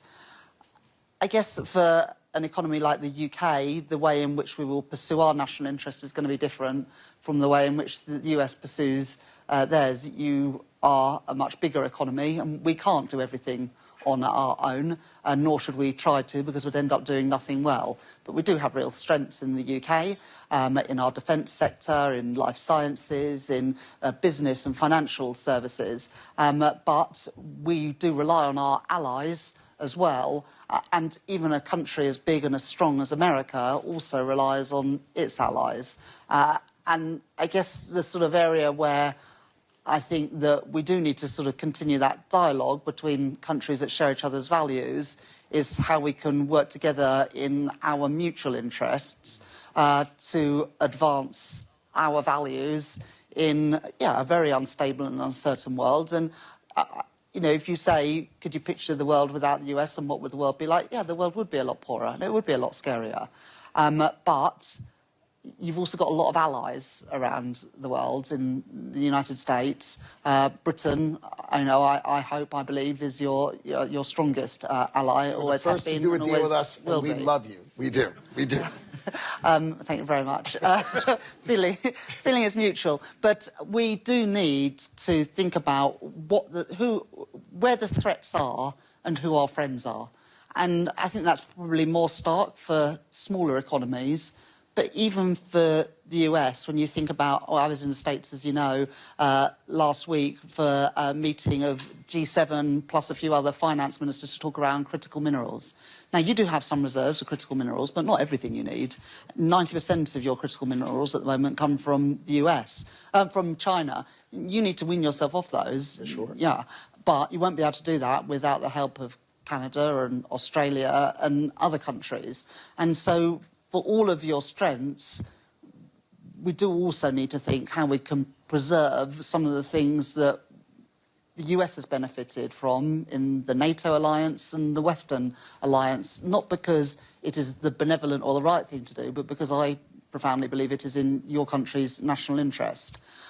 The other thing I just wanted to say, Adam, in terms of sort of building security and resilience, but for my country, it's about our industrial strategy, where we're really focusing on these sectors where we are really good. We're not going to be a semiconductor superpower in the UK. That's not realistic. So but we've like got friends. biotech. Yeah, life sciences, biotech, financial services, which is obviously absolutely crucial for financing things like the exploration for critical minerals and the extraction of those critical minerals. We've got real strength with the London Metal Exchange in London, for example. But although we have some reserves of lithium and tungsten, we're not going to be a big global supplier of critical minerals. So we have strengths. Defence is another one. And our trade strategy is also around our security and resilience, where we are trying, and this is different from the US approach, I absolutely acknowledge that, we are trying to reduce barriers to trade. You know, we've done trade deals this year with you, with India, with Korea, and we're also reducing trade barriers with the EU. There's more that we want to do together between the UK and Canada. We regard it in our national interest to reduce cost of living for people in Britain, but also providing more opportunities for businesses in the UK to then export around the world. And, you know, energy security is important to us as well. We do have some reserves of North Sea oil and gas, and they will be important for many decades to come. But we are a net importer of oil and gas. We do have, because of the shallow waters in our seas, big opportunities around wind technology. We don't have what you have in the US, and so we've got to find our own way to boost our energy security. And we strongly believe that renewables is a really important part of that mix, as is nuclear. There hasn't been sufficient investment in nuclear for a long time. We've signed off Sizewell C, big nuclear reactor, as well as small modular reactors in North Wales. So, you know, that security for us is around energy security, our security through our industrial strategy and our trade strategy as well. So I think a lot of shared analysis of what the problem is. The solution is going to be different in every country, but what I would urge Howard and others in the administration just to think of is how your allies can also help you achieve your objectives, which I think are in your national interest, as well as helping all of the Western world to thrive. Can I begin, Mr. Sure. Well, listen, it's a real pleasure to be with Howard and obviously Rachel and colleagues. I like the way Howard started. You know, it's the worker first and how we rebuild industrialization. And you're right. You know, you've been looking at that. And I think today, and I chaired 10 meetings of the finance minister of the G7, perhaps last year, with Rachel and Scott and others to try to figure out, you know, the way forward. And one thing, and goes back to Howard, I think that the world see a better, clearer nexus between food security, energy security, economic security, and national security. I can tell you, as finance minister, I've never talked as much about national security as we did before, for some of the reason that Howard was mentioning. You know, we've become too reliant and less resilient. So how do we build resilience in the system? I think has been a significant thing. And nostalgia is never a good strategy. You know, I keep saying we're entering the second quarter of the 21st century. And the next 25 years and beyond is not going to be like the last 25. So you cannot look at the past to try to chart the future. And I'd say the 3S, which I call the speed, scope, and scale of change, is quite unprecedented. You know, some would say you have to go back to 1945, the fall of the Berlin Wall. It's everything. It's geoeconomic, geopolitics, supply chain. It's AI, it's quantum. It's a lot of things at the same time. And when you realize that, as we've done, is how do we, between partners, allies, and friends? You look at Canada. I mean, geography has made us partners, allies, and friends. We've been blessed by geography. We share the continent. We've been trading with each other. We've been exchanging. Actually, we're one of the biggest customers of the United States. We buy more from the U.S. than China, Japan, and the U.K. combined. So 2/3 of the United States of Canada is their first export market. So we've built that integration. But what Howard was making a point, and Rachel, is that within that, we also need to build more resilience in the system. You know, we had to do, for us, you know, do a step change. How we're going to be, you know, a major supplier in terms of critical minerals, in terms of energy, the things that will matter for the future. And what we need now is scope and scale. Because I think what we're facing now is a rupture point where we need to change the future together. And I would say, when I look at Canada, you know, we're still a big magnet for talent. I mean, like the United Kingdom, Rachel and I were in Downing Street recently and looking at the talent piece. And if you can attract the right people, you're going to have the right economy and you're going to have the right strategy, the right prosperity. The second thing I would say, you need strong industries. And I think that was the point of Howard. You need to make cars, you need to make ships, you need to make planes. You need to have that industrial base that is going to ensure your resiliency, whatever happened in this new world. I'd say in terms of critical minerals, it's true with our G7 colleagues. We said we cannot let uncertainty become the new certainty. So how do we, make sure that we improve the resilience in the system? And we've seen what other actors have been trying to do on critical minerals. So we need to learn from that. And we've said, let's have an initiative to make sure we'd be more resilient. And for us, it's about how can we be the best possible partners to our friend allies so that no one has a choke point when it comes to that. Yeah. The fourth thing I would say is around energy. I think that we have been for decades providing energy, but I think now we're stepping up in a big way. And I think it's a good thing because you want, at the point of Howard in the United States, they want partners to be resilient. They want partners to be, they're fighting for their own peace and for their workers, and I like it because we're all doing that, but we all need to do a bit more. And at the end, I would say when you're Canada, we have free trade with all the G7 colleagues. So I think we're in a unique position to work in a very concrete way to build the resilience in the system that I think going back to the worker, the point of Howard, we're all going to be benefit if we're more resilient, if we're more coordinated in what we're doing, and realizing that each ally and partner can bring something to the table. Yeah. And that's what we're trying to build.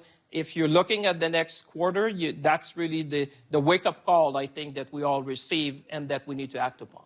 Can I turn to our representatives from the private sector? Brian, ahead of time, we were talking about how, from your point of view, you think it's critical for countries to think about attracting foreign business. You were giving me a very interesting analysis of the way in which you thought that countries like Canada or the UK might be well advised to play this game of attracting foreign capital. We've heard the policy side. And then, Janet, I'd love to turn to you to get your global perspective on this. So I think one thing Howard didn't mention also is the U.S. final demand is huge. And so the success of a company coming to the U.S. and doing something is there's going to be big final demand met. And the U.S. consumer in the first couple of weeks of January spent 7% more than they spent last January. We've raised our estimates for U.S. economy from 2.6% GDP to 2.8. We're bullish, and we think that's net, Howard. So you got to, but with a 5 or 6% growth, frankly, which is a lot of activity. So we're bullish on that. But what I was saying earlier is that the tricky thing to figure out, and I've had discussions with Rachel and her colleagues over the years, is how you're the best place. If you're England, and she pointed out the financial services is a major industry for them, you have to think about how you're the best place for firms like ours to operate, who are not running retail banks and not running, so that they can go to the whole world out of that. And so we have New York, we have London, and then how do we go to the whole world? And the trick for a government is to figure out, I got to protect my people, I got to protect my tax base. What I don't need to do is get myself so involved to where I start to become more and more difficult. So if you take the environmental rules that have been beaten after the last 5 or 6 years. I've had some interesting meetings here where we keep telling these aren't going to work, these aren't going to work in the EU, CRDD and all this stuff. Our point was not, you just make it unable to work. And even the capital rules in Basel III, which sound like we're codifying the world, the application of them created misery across the world. And so the idea, I think, when a country thinks about it, what our colleagues said here about protecting it, but it's how do you have the balance between being the best place for multinationals to come do business in our country, at the same time protecting our citizens' thing. And it's not by saying all the rules apply to the UK multinational that apply to a US multinational. You got to sit there and say, how do I tailor this thing to make it work? Which is a bit what Howard's saying. They're going to bring fabs here. We're not saying you have to become a US company to do it. They're building, this major fab. You're talking about one up in Syracuse and et cetera. It's a foreign company, but they got to put it here so if the whatever hit the fan, you could cut it off and still own the means of production. That's because of that thing. There's other things you don't have to be quite so ardent about, for lack of a better term. So how does a country balance that sovereignty with that? Data is becoming a real problem. People want to say, if the data's in my country, it's okay. And you're saying, you know what? That just means you've taken all this worldwide system, which you want us to give you all these reports, information, and you started slicing it to pieces. There's no value to the customer in that. There's no value to your citizens, your companies in that. You think there's incremental value, but let us explain, what do you really want? We can get it to you if you need it. But if you make us run separate systems, you've added cost to your people, because, by the way, the rest of the people are letting us run a common system. So it's data, it's information, employee practices, and all those things. And how do you become the best, and how do you think about that? While protecting your citizens from big bad banks, or protecting your citizens from taxpayer degradation, things like that. That's truly fascinating. Janet, do you want to give us your... So first, I'll just start with, we're a global organization, 400,000 people. We operate in about 150 countries and territories. And so, globalization for us has been there for a long time. And, you have to work, with how do you deal with local rules and regulations. It's no different than the financial services industry. Politics, economies, demographics, all different. And you've got to decide, what do you need to do to operate locally and then continue to be a well-connected global organization. And I think that's where companies, need more help than ever before. And so I think globalization is not going away. It's just becoming more complex.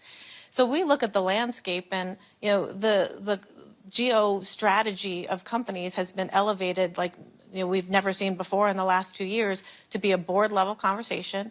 94% of our, CEOs that we survey are really investing significant money, to really games, and scenario plan, not one or two, but 6 or 7 different scenarios because of the complexities that we're talking about here today. And resiliency you talked about, that's what's so important for these organizations. And just being here last year, where there was, uncertainty, compared to this year, I think last year we saw a lot of companies kind of wait and see, and we'll take some time to see how we pivot. I think now our most sophisticated clients, they can't wait, so they're going to have to make some bets. They're going to have to make some investments. Some will work out, some won't. But that paralysis is no longer an option, and they're going to have to move forward. Can I double down on that and ask both of you from the private sector whether you are seeing already, just expanding on the point you've just made, where is this tipping point coming? Like, when is the private sector, globally or in the US, where are you seeing the flows shift? Because I'm a policy wonk kind of person. I'm always talking up the story. The politicians have a stake in, also, in some sense, talking up the story because you need programs. The visions of the Trump administration are astonishingly bold. And then what I'm always kind of with my economist hat on, I'm wondering, is this really happening? Like, is the shift in the flow really happening? Just think about the ability to get a deal done. The ability to get a transaction done. The honest advice in, say, 2024 or something like that would have been to somebody offering up a $5 billion plus acquisition. Think twice, because this may never get approved. And what are you going to do to your company while you wait? Okay? That's completely changed. So last year, 25, was the second highest investment banking year of deals getting done. Absent the pandemic recovery year where every debt financing went crazy. So, and next year we think it's bigger. That means that you're unleashing the competitive forces of acquisitions and all the deployments and investments. So the capital markets are open, the financing's there. And so I think if we can keep enough certainty, to your point about that, just keep the rules clear enough. Well, these colleagues have to wrestle with. National security is not, unless you're in the business of providing national security, is not something we all depend on, but not something we're going to add a lot of value to. But on the other hand, it creates economic activity we have to help finance. Okay, but the world's ready to go in a lot of ways, and so deals can get done and things like that. And what I encourage people is to move on the permitting side, move on the approval side, move on the deregulation side. There's a lot of fuel going in the tank right now on deregulation stuff that's still barely coming in the system across the UK and here and other places. So in our pre-chat, you were saying de-emphasize the headline tariff wars thing, focus on the nuts and bolts, the non-tariff barriers, the things which enable stuff to get done. These rules, which they're straightening out, hopefully, on environmental disclosure, require you to do things like, and we're just saying there's an ISSB that comes with set standards. We're happy to agree with those, and those are developed with business. The major firms developing. So business can do this, but if you do a lot more than this because you like X or Y, you are just adding barriers to us being able to operate with the facility to help your people get financing and access to capital. Janet, this corresponds to your experience. Absolutely. I mean, you look at, again, financial services regulation of our profession. We've got different standards for different companies listing different places. That's not helpful, right? We've got to get alignment and better consensus, again, to bring, more businesses to market and the like. You want to come back in? Well, I would say it's not a time to wait. It's a time to double down. I mean, listen, what we need, we were talking just a minute, critical minerals. What we need is speed and scale. This is not a time. But what has happened in the world, I think, is forced us as government to be more efficient. I mean, a lot of what we were saying is how we bring efficiency in our own system. For us, we put a major project office, reducing the time of permitting, matching the offer and demand, looking at long-term offtake with the number of private sector. I think there's a big role, and the United States has been leading in many ways in trying to show us in a way the interaction that you can have. And honestly, when, there's things that you see in the public, but you'd be surprised at the amount of discussion and, the background what we're trying to achieve. Because if you look at the real challenges in the world today and the advancement of technology, quantum and AI altogether, cyber, I come back to critical minerals because it's essential. The microchip, everything we need. I would say what has happened has made us also more efficient. I can speak for Canada. We have done things in the recent past that, were long-standing that we needed to do. And Rachel, we've been sharing, and Howard has been obviously a lot as well in the United States. So I would say from our side, it has made us more efficient because I don't think that you'll see change is obviously part of history, but I don't think the speed and scope and scale of change will relax. I think you will see that for quite some time. So better adapt to that, be efficient, and like you said, these investments that are waiting, I think we've passed the time of waiting now. It's the time to act to make sure we can, meet the moment.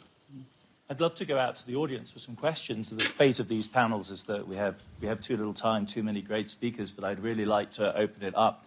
I see 3 hands here. I'll start here with Peter Goodman, I think, at the time. Yeah, hey, Peter Goodman with the New York Times.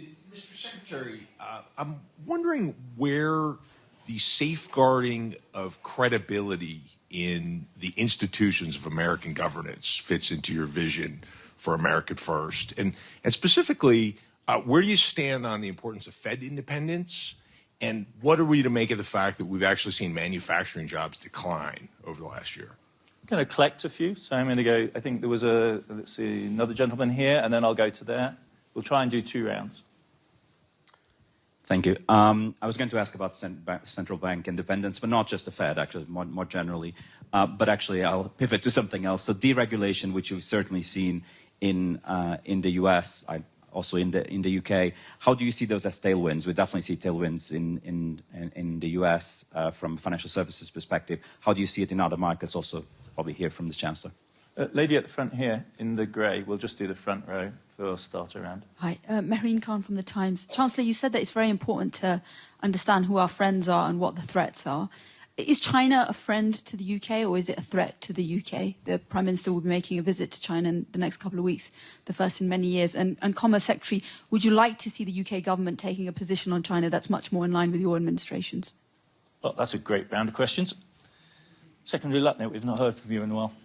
Clearly, I'd like the UK, who was our great friend and ally, to be aligned with us. Right? That's clear. With respect to interest rates in America, there's been a classic policy that when the U.S. economy does well, raise rates and put brakes on it. And when the U.S. economy is doing poorly, cut rates and add gas to it. But basically define mediocrity one way or the other. And President Trump thinks quite differently. We are the best credit in the world. Why are we paying a higher rate than all the other credits of the world? It makes no sense. Our rates are too high. It's just binary. Our rates should be much lower so that our economy can finally flourish. I think we're going to grow more than 5% GDP this quarter, and that's for the $30 trillion U.S. economy. And if rates were lower, you would see us hit 6%. What is holding us back is ourselves. Okay? We are going to align our economy and our industrial policy with growth and success, and we hope to export that. I hope the UK follows Our energy policy follows our digital policy so that our great tech companies can invest in the UK, can invest in Canada, can invest in Europe. But they can't if they have the Digital Services Act, the Digital Services Act, the Digital Markets Act, the digital this, the digital that.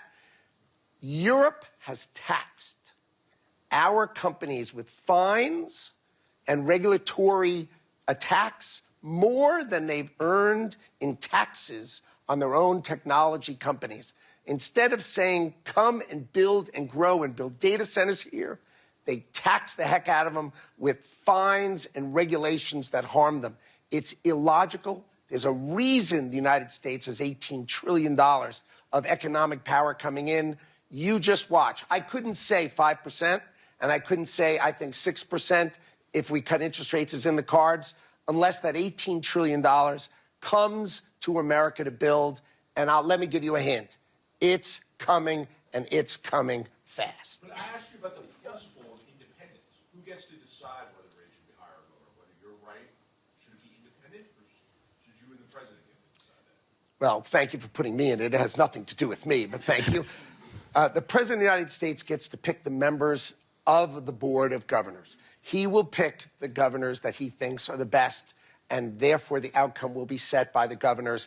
That is set. The President has clearly set what he thinks the right answer is, which is lower rates based on our credit, not based on some other nonsense. But he will pick the governors, and the outcomes will be set by the Fed governors. That I find illuminating in the sense that it's the sheer drama of your vision of potential American growth that helps us better understand the stakes in the struggle over the Fed. I think that is actually, for me, quite an illuminating answer. It segues very well with the AI discourse as well, about the urgency of the current moment and the coincidence of the AI boom with the first year of the Trump presidency. As a historian, I think we'll look back on as a hugely powerful moment. We had a bunch of really other interesting questions. Maybe, Chancellor Reeves, you would like to pick up the question from Maureen Khan? Yes, first of all, I'll say something about central banks, though. In the UK, with this government, we very much believe in the independence of central banks and, indeed, respect for wider economic institutions.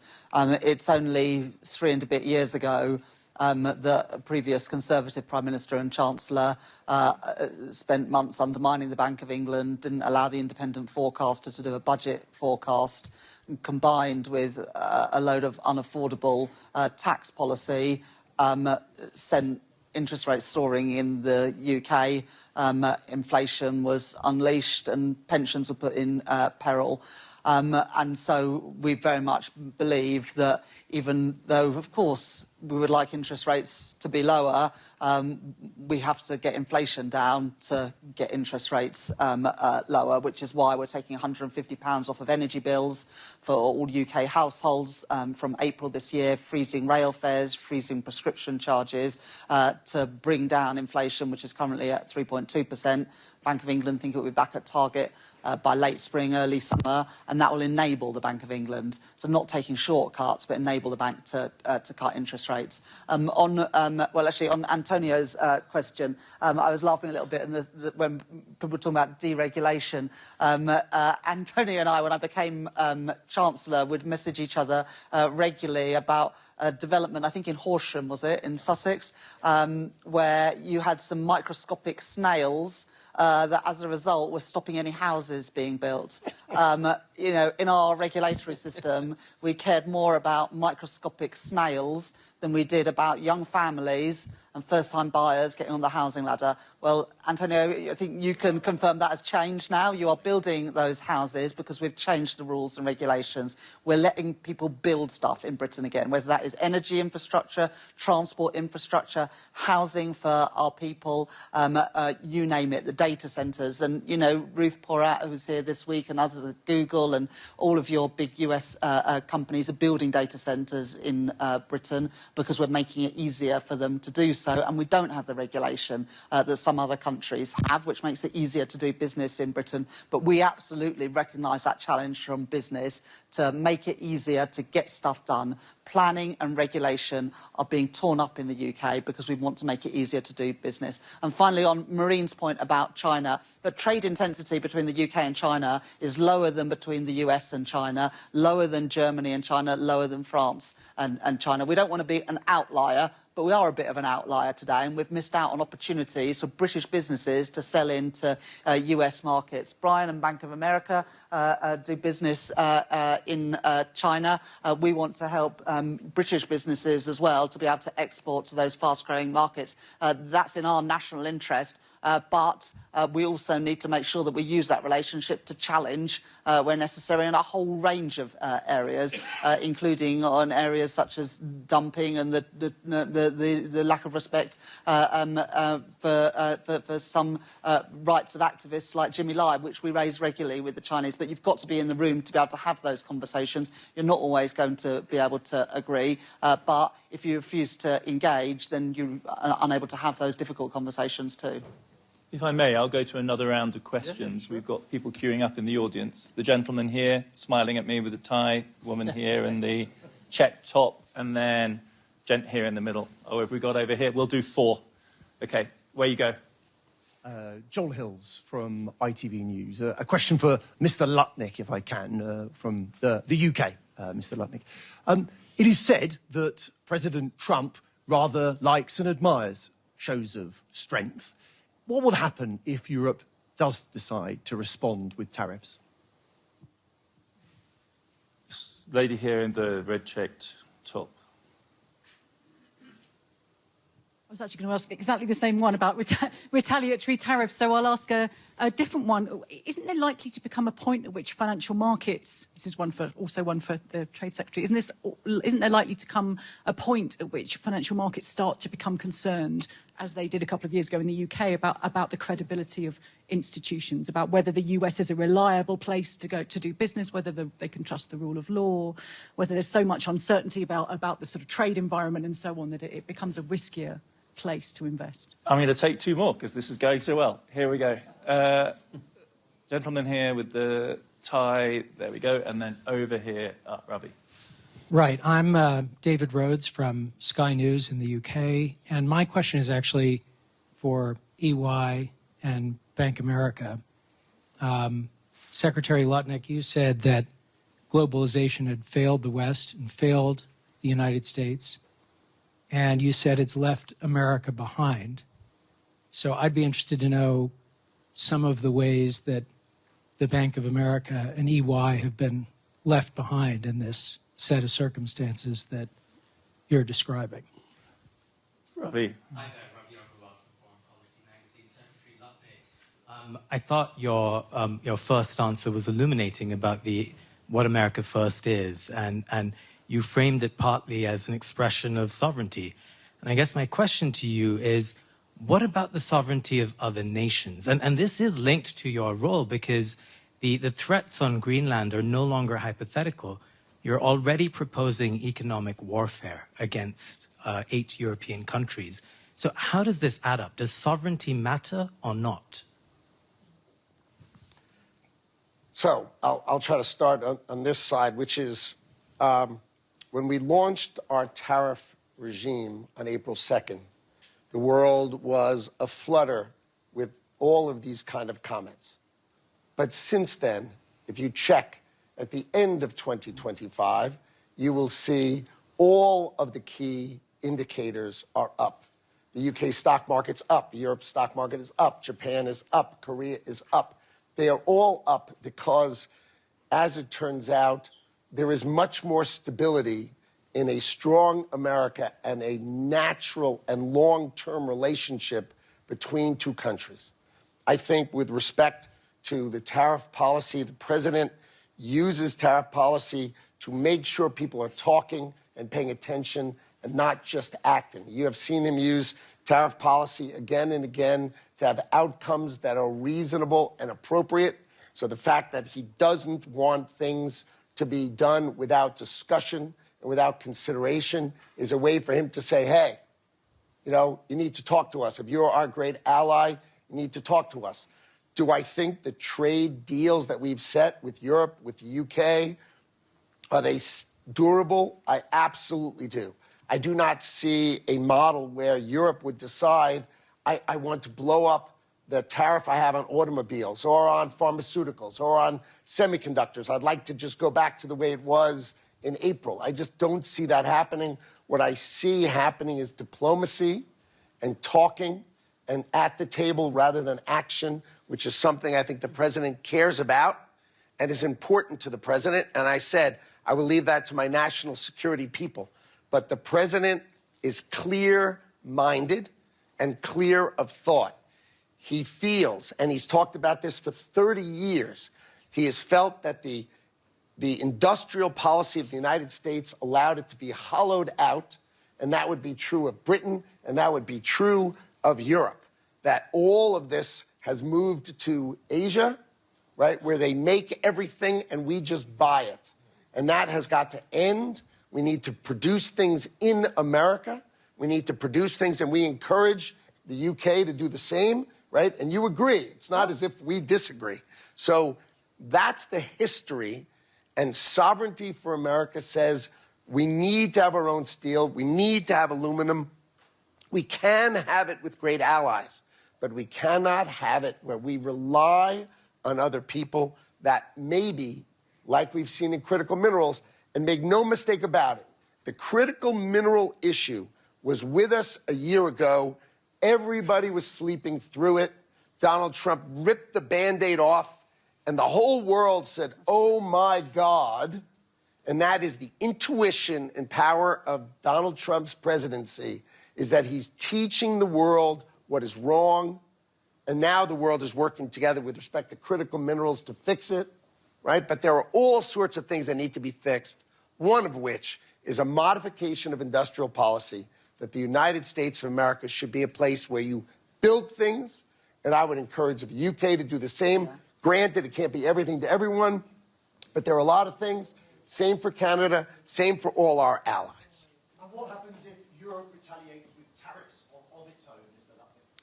Well, then we'll be back to a tit for tat, which is how we began, and it will end in a very positive conversation between Donald Trump and Ursula von der Leyen, which is what happened last time. So you can start with a kerfluffle, but in the end, right, the United States and Europe are great allies. The United States and the UK are great allies. These are great allies, right? We are great allies with Canada. We are great allies. It doesn't mean you don't have an argument. It doesn't mean you don't disagree. But it doesn't change the fundamentals of the United States knows who our allies are. And if we're going to have a kerfluffle, so be it. But we know where it's going to end. It's going to end in a reasonable manner that, in our view, prior to Donald Trump taking the helm of the United States of America, the world was taking the piss out of us, right? And we were exporting the power of our economy to the rest of the world. In 1 year of change, I just said my expectation is GDP of the United States of America is over 5% in the first quarter of 2026. That's just my opinion. But so far, in the first quarter, if you saw what I said I thought the United States would grow 4%, and the whole world said, you got to be kidding me. 4.3% in the third quarter. You're going to see plus 5% from the United States of America, the $30 trillion economy, winning. And that's good for the world. We're out of time, but I still want to give the final word to our representatives from the private sector, because I thought this question that you asked was really quite a fundamental one. Does the Secretary's counter-narrative to the story of globalization, which he quite rightly associates and quite fairly associates with WEF, does that ring true for you? Or do you see elements that you can agree with, even if perhaps the overall story doesn't work?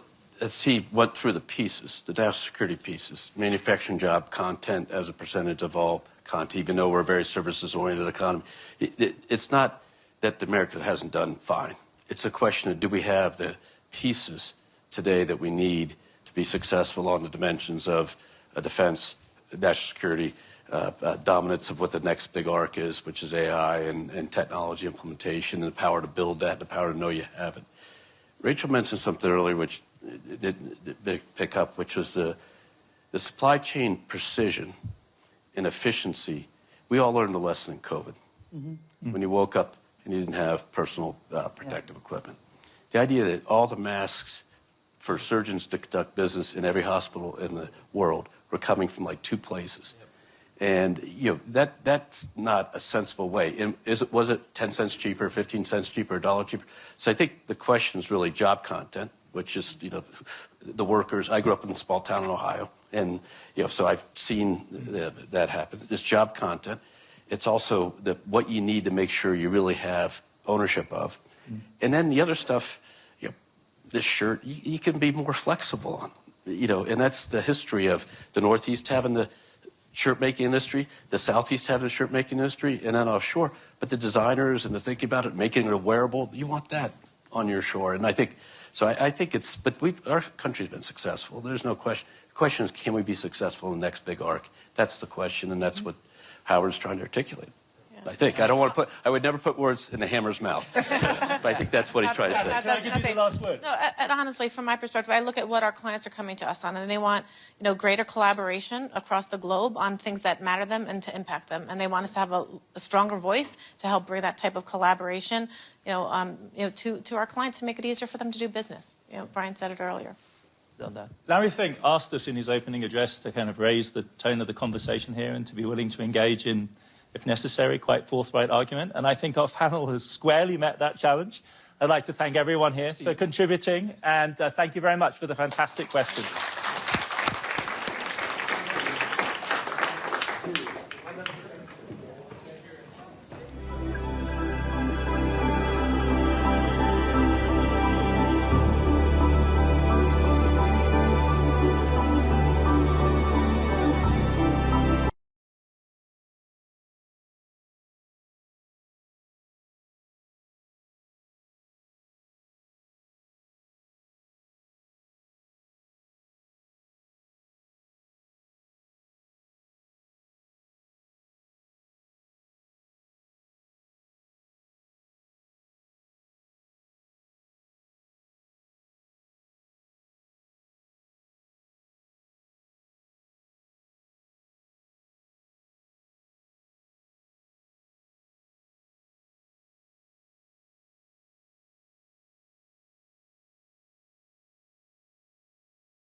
checks and deliver in kind to improve the welfare of the people of Palestine.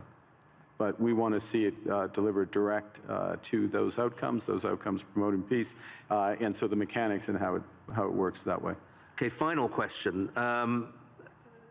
President Trump and a lot of people who agree with him condemn globalism a lot. And I suspect, you would be the kind of epitome of a globalist. You worked for Goldman Sachs, I believe. You were a central banker.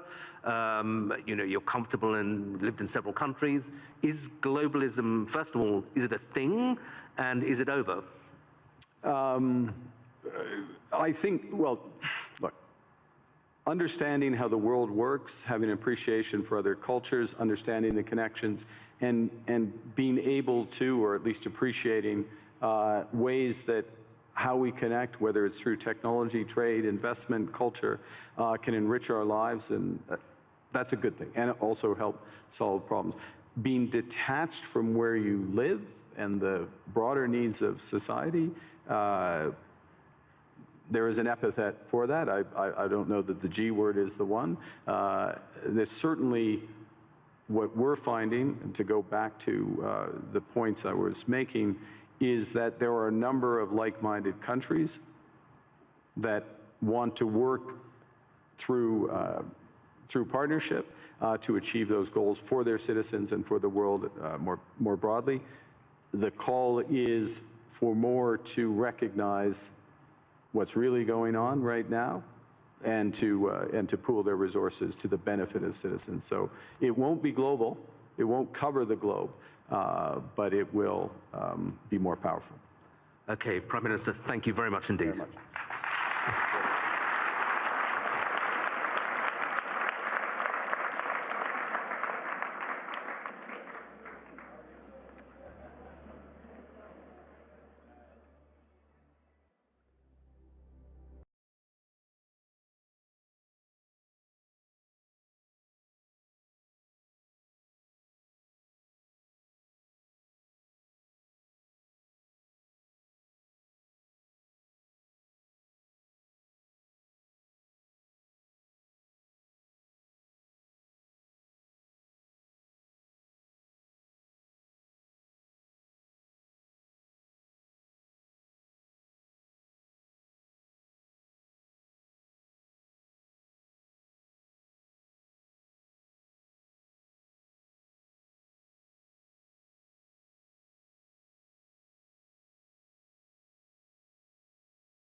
Smith, the president and vice chair of Microsoft, Khalid Al-Faleh, the Minister of Investment of the Kingdom of Saudi Arabia, and last but certainly not least, Ashwini Vaishnaw, the Minister for Electronics and Information Technology of India. So a pretty good global breakdown, interests, responsibilities. We're going to try to get to a couple of questions at the end. If you have something really smart to say, as we get towards the end, try to make eye contact. We'll see what happens. So I want to start off with Kristalina.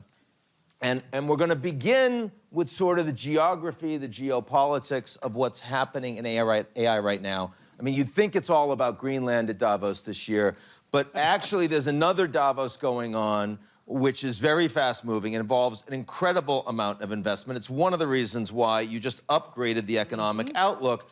Talk about, from your global perspective, how is power changing around the world with AI? Oh, definitely it is. When we look around the world and we see what is injecting resilience and strength in the world economy, AI definitely is a factor, and so is the advancement of private activity over the last decades, the state moving out of the economy, letting private business do its part. And those two things work extremely well. So we created the index of preparedness to see how well are different countries ready for AI. I would put them in three categories. Those who make it happen, those who watch it happen, and those who are saying, what the heck is happening? And actually, on a serious note, we look at four things. We look at physical infrastructure, we look at labor, skills, capabilities, we look at diffusion. AI may be happening, but if it is not changing the economy, it's not so relevant. And then we look at regulation and ethics. And then we rank countries. Not surprisingly, we have at the top a very small group of countries. Now, in the current environment, probably would be interesting to recognize that the United States, Denmark, and Singapore are the top three. And of course, China is with a very potent capabilities, but China is so big that you can't get that high in this ranking. Not surprisingly, we have many emerging market economies with comparative strength. Saudi Arabia would be one of them. Actually, India would be one of them because of the bet on IT that India is making that are in the higher spectrum. But low-income countries and a very big number of mid-size, middle-income countries are way, way behind. And they're behind on all four. So the world as a whole is already experiencing the arrival of AI. But I do worry about the accordion of opportunities that are much more present in some places than in others. And then we look at the impact on labor market. It is quite dramatic. We calculate that on average, 40% of jobs are touched by AI, either enhanced or scrapped or changed quite significantly without implications for better pay. In advanced economies, this is 60%. In low-income countries, 25, 26%. Again, accordion of impact. Now, my main message here is the following. This is a tsunami hitting the labor market. And even in the best prepared countries, I don't think we are prepared enough. And if you allow me to add one point, It's just going to take away from your time later, Kristalina, but that's okay. Oh, I know you. You are like an accountant. You hold this to account. And I'll give you, 2 minutes from the next one. Okay.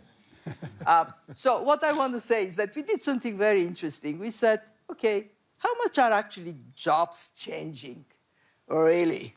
And what we found out that in advanced economies, in the United States, for example, you read advertisements, and 1 in 10 would have a new skill that didn't exist before, at least one new skill, maybe 2, maybe 3, maybe 4.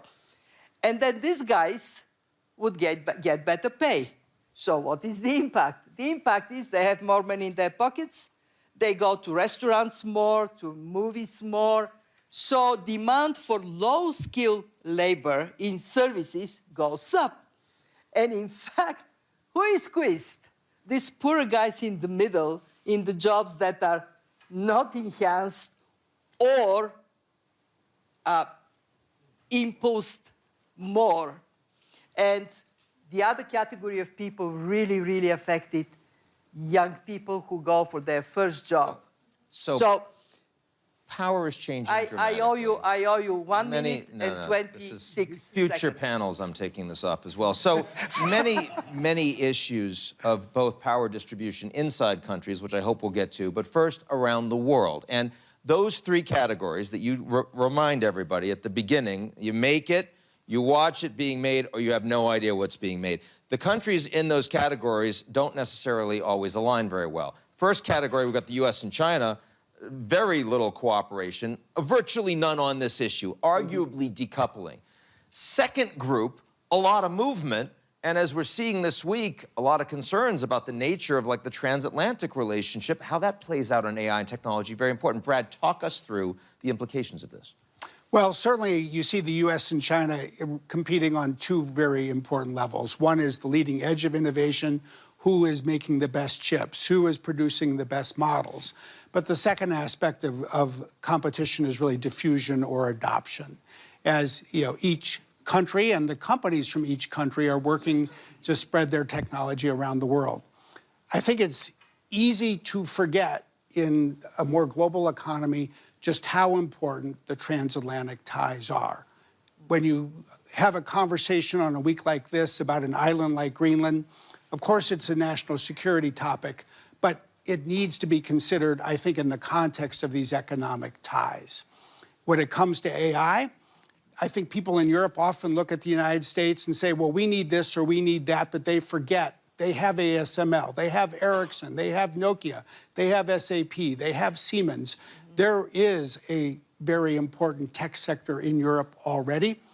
And if you look at the ties across the Atlantic, it's easy for Americans to forget that 70% of foreign investment into the United States comes from the rest of NATO. 40% of American exports globally go to the rest of NATO. So we always need to remember the context in which these issues need to be considered. If you think about the changes that AI is having on the geopolitical environment, Brad, would you say that that AI is doing more to bring countries together? Is it doing more to force countries apart, or is it, on average, kind of absent from that conversation? I would probably say, on average, it remains absent, but it is going to become more important every year. And when you look at the Kingdom of Saudi Arabia, when you look at India, I think you see the future. And you see the role that AI is playing there already, and you see the role that that will play, I think, in both growing their economies, but connecting their economies in new ways with the rest of the world. So, Ashwini, incredible talent base, fastest growing major economy in the world, an AI player, but clearly in the second grouping that Kristalina is talking about, have to think about alignments with the United States or China to a degree, but how much do you have to think about that as a country like India? How much can you chart your own course irrespective of what the Americans and Chinese are doing? Actually, clearly in the first group, and the reason for that is there are 5 layers in the AI architecture. The application layer, the model layer, the chip layer, the infra layer, and the energy layer. We are working on all the 5 layers, making very good progress in all the 5 layers. On the application layer, we will probably be the biggest supplier of services to the world. go to an enterprise, understand the business of enterprise, understand the working of that enterprise, and provide that service using AI applications. That's going to be the biggest factor of success or successful deployment of AI, because that's where ROI comes from. ROI doesn't come from creating a very large model. 95% of the work can happen with models which are 20 billion or 50 billion parameters. We are creating a bouquet of such models. We already have. We already have a bouquet of such models which are now being deployed in multiple sectors to increase the productivity, to increase the efficiency, to increase the effective use of technology. So our focus is very much on making sure that AI diffusion happens in a very big way. And I don't know what the IMF criteria has been, but Stanford places India as third in terms of AI penetration, in terms of AI preparedness, and in terms of AI talent. All the three, actually on AI talent it is number 2. So I don't think your classification in the second bouquet is right. It's actually in the first. So talk about in India, in an environment where the AI shifts in geopolitics are happening so quickly. Again, this was a conversation that didn't even exist at the World Economic Forum 5 years ago. And you now have radically different capabilities in different countries around the world. India has become a geopolitical player in its own right in the last 10 years. Didn't even want to play geopolitics before Modi came in. How does AI play into that capacity around the world, into what India wants to be on the global stage? Listen, if you look at the way AI is shaping geopolitics, what can a country which has a very large model, let's say, without taking any names, can it switch off that model? Fair, switch it off. What will happen to a country like India? We have our own bouquet of models which can be used for 95% of the work that we require to do. So, does creating a large model give you a geopolitical power? I don't think so. It might actually be causing certain conditions where the people who are creating those large models might go bust in the coming years. You never know. They might go bankrupt in the coming years. The situation is, we have to understand the economics of this new, I call it 5th industrial revolution. We must see the economics of the 5th industrial revolution. The economics of this 5th industrial revolution is going to come from ROI. ROI is going to come from deploying the lowest cost solution to get the highest possible return. If you have a 50 billion parameter model, you can deploy it using one GPU. And if you have a 30 billion parameter model, which is absolutely good for 80% of your work, you don't even require a GPU. Where is the geopolitical thing in that? You have a large number of CPUs working in the entire world, and people are coming with custom silicon from amazing number of companies and countries where you wouldn't require to be dependent on any particular country. So that the so-called geopolitical edge that you are probably hinting at is not there. So, given that, I mean, without naming names, Khalid, Ashwini was just talking about, you know, a lot of people that have been raising a lot of money in the United States with models that he thinks aren't going to be as effective as India's model, whatever bucket they're in. Now, you're the one that's thinking about deploying enormous amounts of assets for your country, both in Saudi Arabia and all over the world. And as you're thinking about the most revolutionary set of technologies out there, what are you looking for that's going to make you convinced that this is a winner, this is a loser, as these different countries and different companies are doing very different things? Yeah, well, first, I think everybody agrees that AI as a general purpose technology is truly the transformation of this century and of our time. However, like transformation before, I think it will quickly be commoditized, and it's not going to be held in any one company or any one country. The race is on. Everybody wants to build the infrastructure for it, but it is I think the essence of AI's power is it has to be accessible. So the words diffusion is not just within economies that have to compete, but I believe It has to be done globally. From our perspective as an energy-producing nation, the diffusion of hydrocarbon energy that Saudi Arabia produced for 9 decades has enabled tremendous human development in countries like India, China, United States, Europe, where that energy transformed economies and people's lives.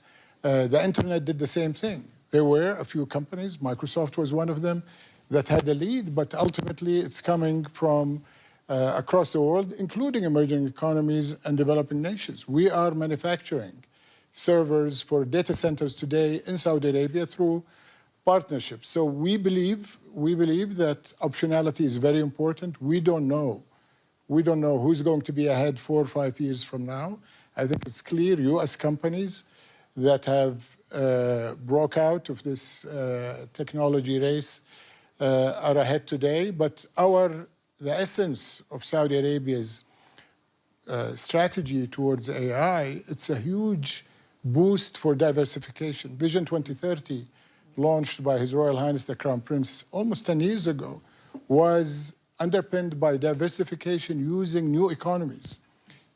So the energy transition, although it may appear to be competing with our traditional resource of hydrocarbon energy, is actually a pillar of our diversification. We're going to be 50% renewables in our electricity mix, and that renewable will power AI that is going to be a global commodity that we will work with. And just like India, we know this is not just about infrastructure, data center, and the energy competitive advantage that we believe Saudi Arabia is second to none. We're investing across the technology stack in applications and LLMs and in connectivity. Again, because we believe that this is going to be a global good. So just as important as building the data hub that Saudi Arabia is building, we need to be connected. And we are connected to Europe, Asia, countries like India, China, Japan, because we want that data and that AI power to be transmitted across border and across economies.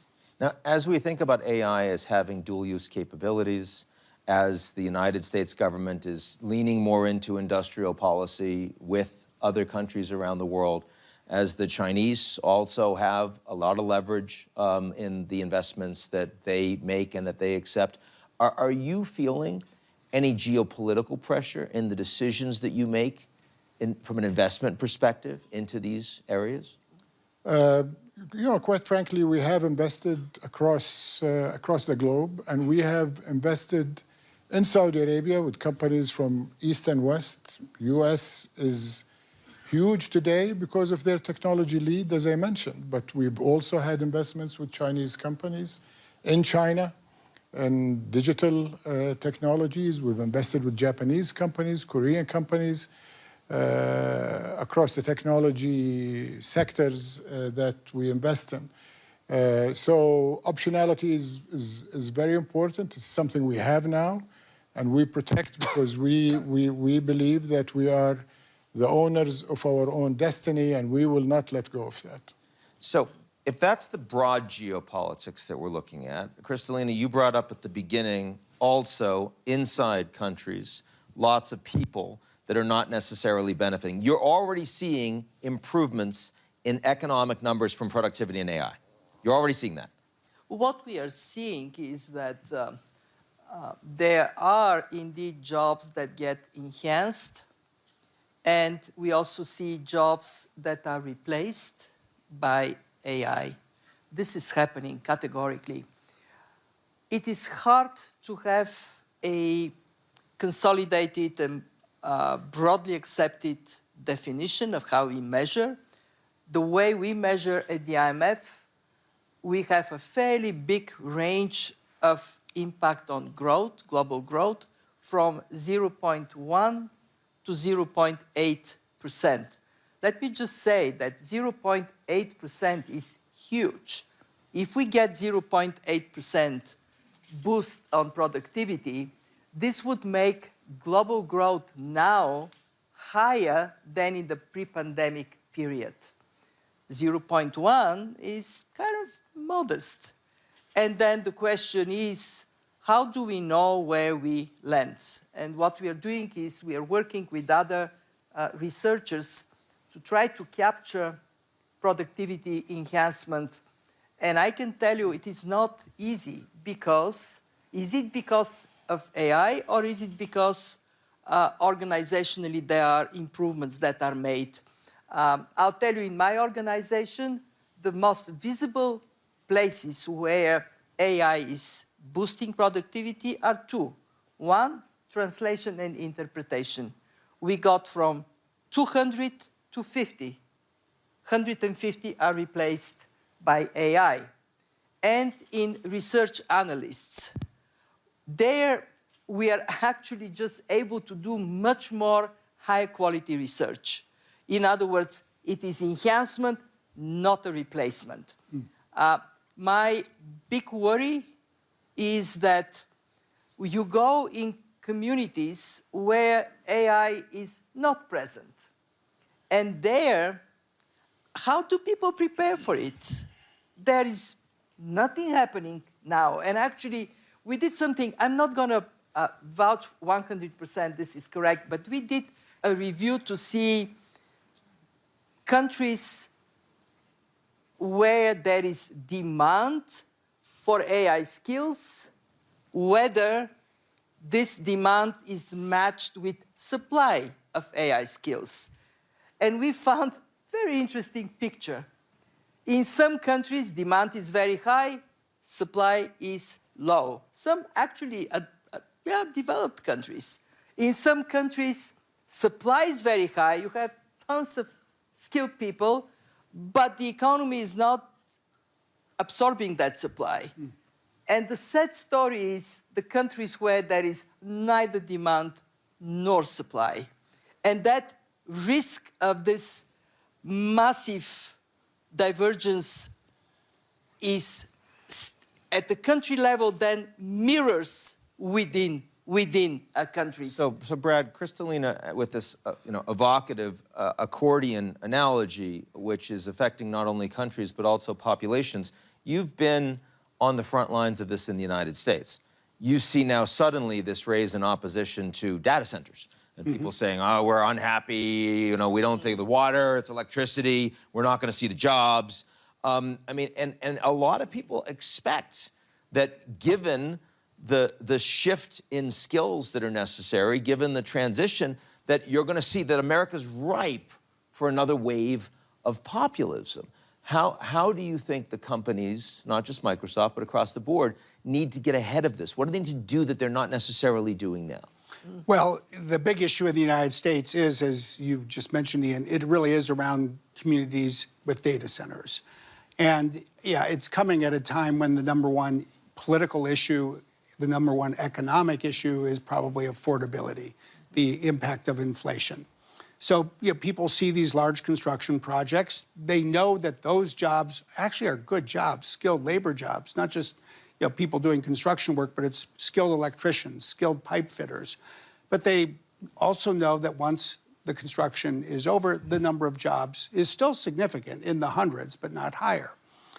But what they're really asking is, what does this mean for me and my family? Are we going to pay higher electricity prices? Is the water pressure in our showers going to be impacted? Who's really going to get these jobs? Is it going to be my family and my neighbors, or is it going to be somebody who moves into town from somewhere else? Those are completely legitimate questions.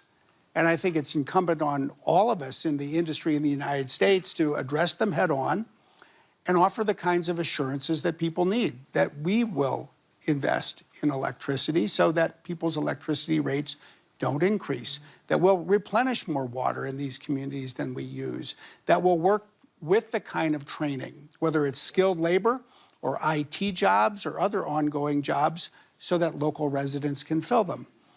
And I think as data centers spread, inevitably, people in other parts of the world will ask the same question. If people benefit, will it be us? And I think people have a right to expect their share of the benefits. And to be fair, I want to repeat this. You would say that today a much bigger issue for the tech companies in AI is response to these concerns about data centers and affordability than concerns about job loss or job transferability in terms of right now? In terms of the politics of 2026, for sure. I mean, the world is sort of a quilt, if you will, with different colors of fabric when you look at the construction of data centers. In the US, local communities blocked $98 billion of private sector investment in just the third quarter of last year. You come to Europe and governments want to spend taxpayer dollars to subsidize data center construction. You look at the Middle East and there's obviously a major economic strategy of creating an export, a token export or exports, if you will, out of, say, Saudi Arabia, the UAE and the like. China probably has an ability to go faster in some ways when it comes to bringing electricity online and getting infrastructure built. You go to Africa, wow, we just need, there isn't electricity. We need more electricity and we need more data centers. So, Ashwini, when you think about how AI can be used, I mean, technology, India already did an incredible job with the Aadhaar. Suddenly, you're able to bring public services to people and you're improving growth and you're improving their per capita income without actually blowing out the budget. What can AI do? How are you deploying AI to further that message? How fast are we going to see it? Where are we going to see it? Absolutely. Every sphere of life and economy, we are focusing on diffusion of AI. And in a very systematic way. So, okay, what is the biggest constraint? The biggest constraint is availability of GPUs. How do you solve that constraint?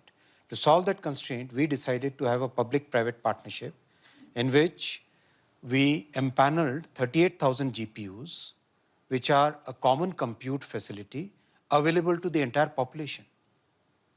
Unlike in many rich countries where the big tech basically controls the access to GPU, we decided to create a public-private partnership in which the common compute facility is enabled by the government and subsidized by the government so that entire population, all the students, researchers, startups, they all get access to it. And the cost is practically 1/3 of the cost in most other countries. That is first. Second, having a set of free, a bouquet of models which basically meet most of your needs. Third, making sure that people understand this technology, learn this new technology. Already we are going through a program for 10 million people to be trained on AI skills. Four, making sure that the IT industry, which is a very significant industry in our country, pivots in a very systematic way towards providing services to Indian companies as well as to the global companies using AI as a very effective enabler of efficiency, enabler, a multiplier of productivity in any operation that they do. So that's a very systematic way we are moving. Thank you. So, Khalid, I want to ask you to look inside the country. Last time I asked you to look outside on winners and losers. The crazy thing about Saudi Arabia is that you're kind of starting from scratch, right? I mean, 10 years ago, you go to Saudi Arabia, and I mean, diversification, they'd talk to you about petrochem. And today, like, the economy is suddenly truly becoming diverse. It's healthcare and it's tourism. It's 10 years ago, you barely had women in the workplace. And today, like, it's an astonishing involvement in every part of society.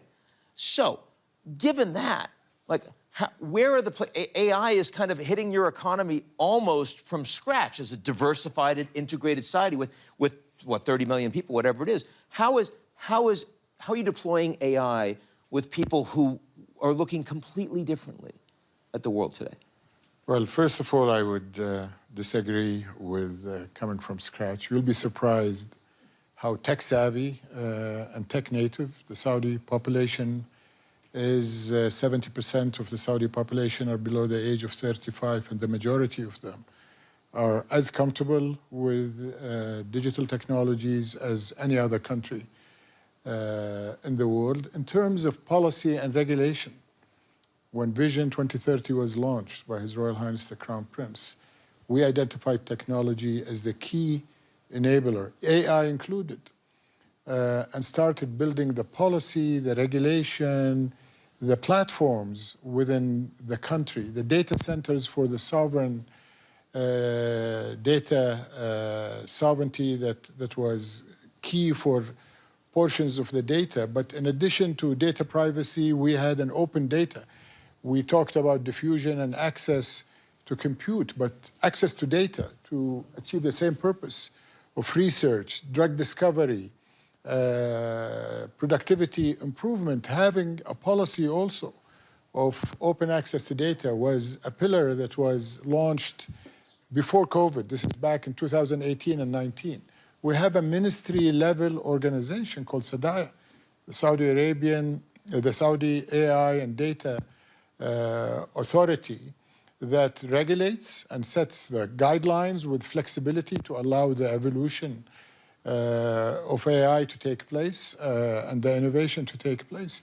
But it also protects and regulates and makes sure ethical standards. Within the UNESCO, Saudi Arabia was one of the first countries that proposed guidelines for the country on ethics in AI. Then we create a national champion, which is co-invested by the PIF, our sovereign wealth fund, and Aramco, that is investing at scale way beyond the need of Saudi Arabia and the Middle East. Because as I mentioned in my first question, we think AI is going to be a very key pillar of the global economy, and it's going to be globally traded, and therefore connectivity. And we are playing to our strengths, but we're also quickly bridging the gaps that we recognize we have. So we're developing our own LLM. SADAIA developed the first Arabic large model called Alam, and now it's owned by Humane, which is our national champion, and they're building on it. We have applications. I can tell you many use cases where over the last few years we have deployed AI applications in healthcare. It has cut the time to diagnose diabetic eye disease by 80%, and the rate of and the thousands of man hours of clinical physician hours have been saved in that case. We have our renewable energy company, Aqua Power. They have cameras on the blades of their winds that identify birds approaching from far away, and if they think they're coming near the windmill, they shut. You got to tell President Trump about that. They shut. Okay, the same company have reduced their chemicals in water desalination by 30% using AI, and the use cases are abundant. So we're not starting from scratch, going back to Kristalina. We're in your first category. I have not declared either India or Saudi Arabia in the second category, so I stand to accept your claim. Thank you. Everyone is in the first category. Going forward, we have participation prizes. There's no problem. I'm not going to go that far. You wanted to jump in. I think we should, let's not talk about Saudi Arabia or India for a moment, but let's just talk about the global north as a whole and the global south as a whole. You know, the diffusion report that we released a couple of weeks ago estimated that today generative AI is used by 25% of the population in the global north, but only 14% in the global south, and the gap is getting wider. Yeah. So if you zoom out and you say, what does this mean for the future of the world? I put it in the context of infrastructure and the history of infrastructure. Why is the world so divided economically? Well, I'd say a large part of it is because during the entire colonial era, the colonial powers invested in building railroads in places like India and across Africa. They were important to move troops, to control territory, to extract minerals, but they never built power plants for the population. Will AI exacerbate this divide, or will it close it? It's only going to close it if we embark on building infrastructure across the global south, and we need strategies that stimulate demand, that furnish supply. India, Saudi Arabia, they're on the right track. It's hard to look at Africa as a whole and be equally optimistic, and we need to think about that as well. So as we move into the last segment, and if any question or two, raise your hand. I will try. I see a couple. Okay, we'll try to get there. I want to talk a little bit about the governance environment. And you just mentioned, a big problem, which is, absent international governance, trying to figure out how you're going to build this infrastructure. I mean, in this environment, it's hard to say that the Americans are more committed to that than they have been the last 5, 10 years. China's been pretty inward-looking in many ways the last 5, 10 years. Those are some big challenges. This space is moving a lot faster than governance capabilities. So if you could wave your magic wand over the next few years, with most of the leaders that we presently have now, what are 1 or 2 things that you think are feasible that would actually improve governance, that would make a positive difference in addressing both the challenge that you just raised, but also some of the others that we've been talking about the last 30 minutes? Well, the first thing I would say is look back at the skilling topic, because it's a lot cheaper for governments to invest in skilling than it is, frankly, to invest in data centers. But if you invest in skilling, you start to stimulate demand for the private sector to invest in data centers. You can skill government employees. That has proven to be a very effective strategy for kickstarting demand. You can skill data scientists. You can do that through universities. That's where you start to get people who can then build the local applications. And I just think it is a critical element that is not getting the attention it deserves. Khalid, what is the piece of governance or regulation that if you saw it in a country around AI, you would say, this will make me materially more interested in investing in it? In governance? Yes. Well, generally, I think the concern we have with AI is biases in the data sets that the models have been learning from.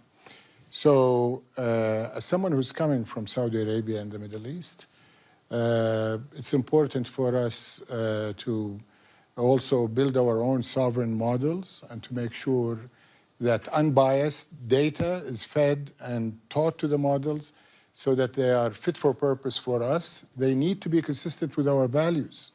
And our value sets have to be protected because AI, as we gain all of the efficiency and productivity and competitiveness that we inevitably will gain, we also don't want to lose our value and our character. And that, I think, is an issue of global governance where we have to recognize that these models and these applications cannot be developed in one country, say Europe, US, China, whatever it is, and then assume to be relevant and applicable to every other country. Okay, last comment before I go to a couple of questions. Ashwini, I wanted to say, I know that you, and the way you think about regulation and governance in India, are not just thinking about the laws that you're creating, but also how you use the technology to actually create and implement. I'm wondering if you could share just a moment on that with the audience. Absolutely right. In case of technologies like AI, it's very important to have a techno-legal approach to regulation. It cannot be just a law that you pass and believe that everything will fall in place. You have to create technical tools and technologies to counter the harmful effects of, for example, bias, as Khalid said. For example, detecting deep fakes with an accuracy which can be taken to a court and be properly judicially checked. So those kind of things, you require techno-legal approach. We are following techno-legal approach, creating solutions which mitigate bias, which help in detecting deep fakes, which make sure that unlearning can be done properly before you deploy a model in an enterprise. So those kind of technologies we are developing. Thank you. So I'm going to try to take one question to begin. Please recognize yourself. If you can be quick, I'll try to get to 2. We'll see where we get. So I've been asked to stand up, so I shall. I'm Pranjal Sharma. I'm a columnist from India, and I focus on the intersection of tech and policy. The key word to use is weaponization.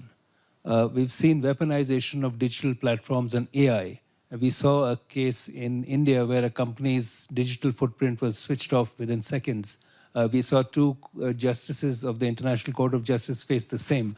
So my question to all of you is, how critical is this threat of weaponization of digital platforms, including AI, and is that therefore driving this piece of tech and AI sovereignty beyond just the data sets and controlling data? Brad, that feels like it's most for you. Well, every technology is both a tool and a weapon. There's a book with that title. And I think unfortunately, just as there's almost an infinite number of ways to turn AI into a tool, it can also be turned into a weapon. I would highlight two issues that I think are really paramount today. One is the use of AI to increase cyber threats. And that just is a classic case of where you need a united response from both the tech sector and governments working together. So in part, we're using AI as a cyber shield, if you will. But then the other issue, and the one you're really pointing to, is in a world where people are so dependent on technology, when governments, when countries are run on technology, is there a risk that technology gets turned off? And I think we have to continue to advance the kind of international dialogue so we have agreements between countries that will take that off the table, if you will, that will not make that part of a trade debate. If people want to apply tariffs, well, you're increasing the prices, but the goods are still available.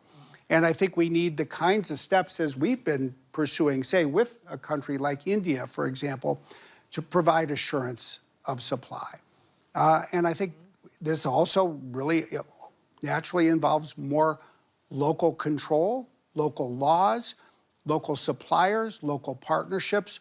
All of these things have become part of a complex web that are just indispensable for how this technology is used in the future. Urgency of lack of international engagement on that last one right now? Scale of 1 to 10? Glass is half full. It's half empty. It's a 5, Ian. It's a 5. There's so much more that could be done. Another question.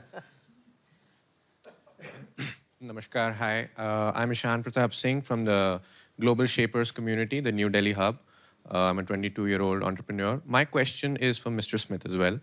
And what would be the correct analogy for the example you used about railroads and power plants in context of AI? And do you think the solution to fix that is to put universities and centers at the forefront rather than companies doing the job?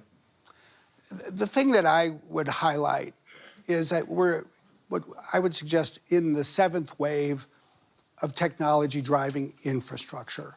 Gone from canals to railroads to electricity to the telephone to highways for cars and airports for planes. Now we have AI, it requires infrastructure. I think unlike, say, airports and highways, but like the first 4, the private sector is investing globally. That is good news, because that is helping to spread infrastructure around the world. But there are key shortages we need to address. Probably the most important in most countries is for people, what Kristalina was saying. India actually is providing much of the IQ that is creating IP for the world. But if you look at Africa, for every 1 data scientist, there's 14 data scientists in Europe. That is a shortage that governments and universities can help meet. I would also say then we need more capital to be deployed where the market is not building these data centers. Development banks, development assistance can play a role, but governments can help stimulate demand. When the public sector adopts AI, when countries consolidate demand by putting together, say, regional agreements to enable a data center to serve 6 countries and not 1, that will stimulate more investment. We need to get the investment moving, and I think governments are best served when they survey the market, look for the market failures, and fill in the gaps. Last quick question, a young woman in the front. Hello, I'm Maria from Portugal, also a global shaper. I'm an AI developer working on drug discovery. So you've mentioned the problem on entry-level jobs, but you also mentioned education. And as a follow-up question, yes, education is very important, but the people are leaving universities and they need the entry-level jobs. I don't know if any of you have some thoughts on this question of, yes, we get education, but then how can the youth actually get these entry-level jobs, and what solutions can we actually bring for this? Kristalina. But the one important thing we see is to recognize that how people are prepared has to leave space to be ready for new skills and be able to fill applications where these new skills are a requirement. In other words, learn to learn and adapt rather than learn specific technical skills and stop there. It is not an easy problem, and this is where we are telling governments that they have to invest much more thinking into helping communities, individuals, businesses to be prepared for the world of AI, because it is here. It's no more a world of the future. And I want to say one thing about Africa.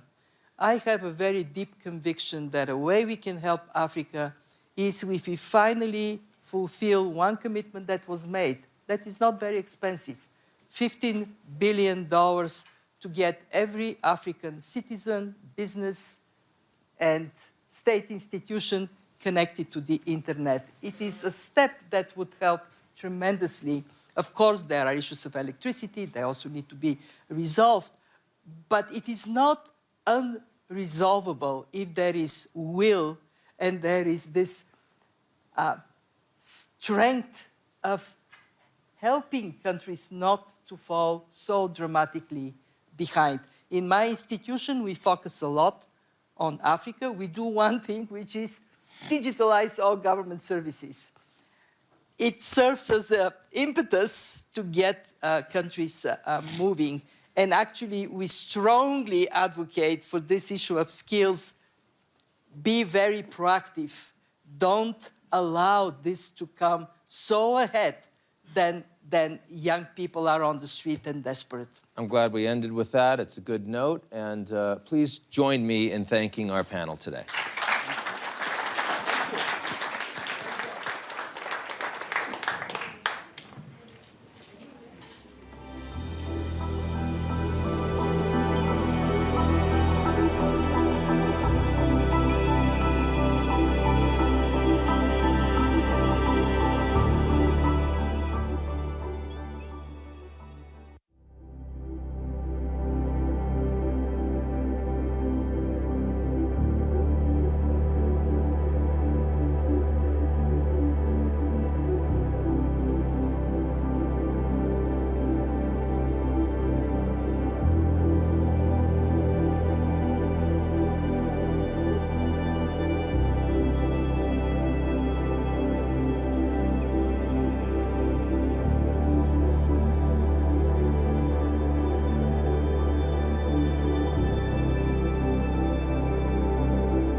твердженням погодитись. Значить, тепер стосовно, скажімо так, реальної ролі Китаю у всьому цьому процесі. Я буду приводити просто, мабуть, перелік прикладів, і кожен нехай робить з цього свій висновок. Якщо пригадати перший період широкомасштабного вторгнення після 22-го року, у світовій пресі дуже багато, в період весни, літа 22-го року, було статей, різних там відеозаписів, колонок авторських про те, як з Китаю в Росію інколи навіть військовими бортами доправляли тисячами пральні машинки, різні там комп'ютери і так далі, так далі, так далі. Це все відбувалося, вибачте, через те, що різко з'явилась критична необхідність у різного роду контролерах, мікросхемах і так далі, які, до речі, напряму в перші дні війни Китай не продавав. Це теж просто є факт. Далі Китай зрозумів, як всім цим користуватись, а Росія, оскільки як агресор виявилася під ще більшими обмеженнями, ніж була, почала шукати шляхи виходу з цієї ситуації. Цілком очевидно, що вона через бізнес-канали при, скажімо так, мовчазній згоді зверху знайшла надійного партнера для того, щоб мати надійні канали постачання.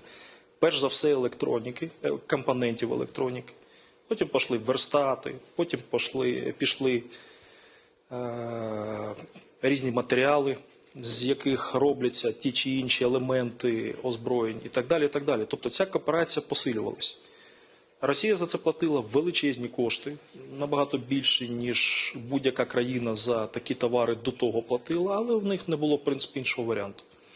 Далі Китай почав користуватися цією ситуацією, чи можна звинувачувати її в цьому. Знову ж таки, питання філософське. З'явилася можливість надзаробітків, просто величезних.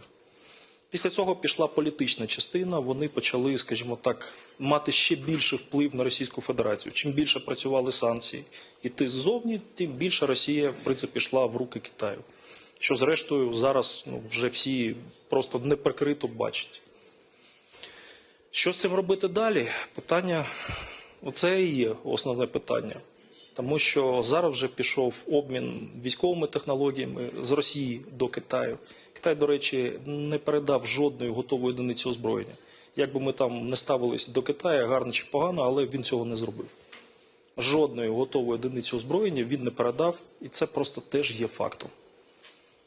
Чи використав він це для збагачення своєї країни, я маю на увазі Китай, і посилення впливу на Російську Федерацію, і чи, зрештою, вони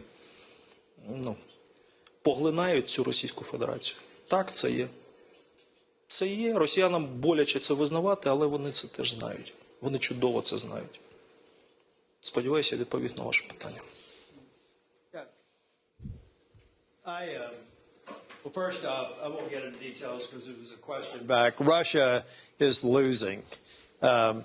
The reason why the Russians are at the table, Putin's at the table, is because we've proven that NATO technology is superior to them. We've proven that their non-commissioned officers are inferior and going to take a decade to actually get back to the level that we enjoy every day in NATO and in the United States. So I think that that's very important. China, in many respects, is the #1 winner if Russia wins in Ukraine. Russia does want to recreate the empire. Putin is afraid of losing relevance. He's losing relevance because he's a failure, and he's failing the Russian people. He's failing in Ukraine. China is, I agree, not supplying material, but they're supplying support. And they know that a successful Russia probably has an end very similar to what was suggested here. The Chinese people are also taking advantage. I know we're going to stay on Ukraine, but they're taking advantage of this moment with NATO, the tumult that we're experiencing in NATO. It's not a secret that they have an open door to someone from your neck of the woods just recently to talk about economic ties. I think that was probably an appropriate discussion to have. among world leaders, but make no mistake about it, that's just another economic tentacle that China wants to spread across the globe to ultimately not democratize the world, but to see the world evolve into their end state. So I think that we have to be just realistic about it. We want good, strong economic ties with China and with other nations, but we also have to recognize them for what they are. They are cheering Russia along, at least silently, and are hopeful for the day that they succeed there. And success in Ukraine immediately threatens Moldova, the Balkans, and we know the game plan. This is fairly straightforward. I'm going to be traveling to Moldova after the Munich Security Conference. We have National Guardsmen there. We have a relationship with Moldova. Thank God they won the elections there. Russia tried to do everything else through hybrid warfare that's occurring across the globe. They did everything they could. It's a very positive sign that the Moldovan people got what they wanted out of their election, but make no mistake about it, Russia's malign influence, with China being a cheerleader, is an everyday occurrence since February of 2022. I want to give the audience a chance to ask a question. Maybe I'll go to the very back to you, ma'am. Thank you. Can you hear me? Yeah. Great. I'm from Ukraine, the only one Ukrainian representing Global Shapers here. Davos 30. I have the question, first of all, thank you for being so supportive. Thank you for saying with Ukraine. That's something we need very much. But the question is about how or what should Ukrainians, I don't know, Office of the President, youth, community, NGOs still do to mobilize this international support? I mean, to reach real fair peace, because I'm, of course, questioning if this might be a real one. I'm sorry for being a bit critical. Okay. I wish it would be. So the question is, how should NGOs, how could in terms of reaching real fair peace? Okay. Would you like to answer? No, in general, in the final, I would say from the international community. Okay. Do you have any suggestion? Well, я думаю, да. Давайте з вас почнемо. Yeah, please. No, let's go ahead. please. After you. Yeah. Yeah. Well, didn't want to hijack the answer, but well, today, for instance, I've used every bilateral I've had to also rally support for Ukraine, and at the same time rally support for the UN Charter, the territorial integrity and the sovereignty of nations. And I think, depending a little bit how you put it with the partner across the globe you discuss it with, I think it's very easy to find friends for exactly these two principles. And even if you add the freedom of people or human rights, that's of course not interpreted the same way everywhere around the world. That's certainly that we should be doing. But unfortunately, we have seen that over the course of the past 4 years, and Russia is really making use of this, since global attention has shifted to so many other places too, away from Ukraine, then perhaps that has taken something away from the sort of the feeling of urgency to help Ukraine. Whereas, again, we saw last night with the strikes in so many cities across Ukraine. I mean, the need is there now. So I think it's an obligation not just to Ukraine, but to the global community to rally support. Yeah, please. Давайте я ще трошки додам. Дивіться, якщо ми виходимо з того, що ми, як цивілізована країна, Україна все ж таки точно є цивілізованою державою, живемо в парадигмі людиноцентричній, де життя, свобода і так далі, людини ставляться понад усе, а далі вже йде все підпорядковано цьому, то тоді стає зрозуміло. Все, про що ви, в принципі, в вашому запиті є сама відповідь. Ви представниця громадянського суспільства. От ви ставите питання, як можна допомогти там, і так далі, і так далі. Так допомагайте, будь ласка. Наша громада, мається на увазі українська, вона існує в кожній державі світу. Я, як колишній керівник розвідки, можу вас просто закидати цифрами по різних країнах, але думаю, ви самі це чудово знаєте. Будь ласка, працюйте разом з ними, об'єднуйте їх. Україні потрібна допомога. Це ж ні для кого не секрет. Україні потрібна допомога абсолютно в всіх сферах. Починаючи від, ну вибачте, донатів на озброєння, на війну і на допомогу пораненим там і людям, які втратили все в цій війні. Завершуючи, може це трошки некрасиво звучить, але впливом громад через тих людей, які вже давно асимілювалися на політиків в тих країнах, де вони живуть. І це разом допоможе.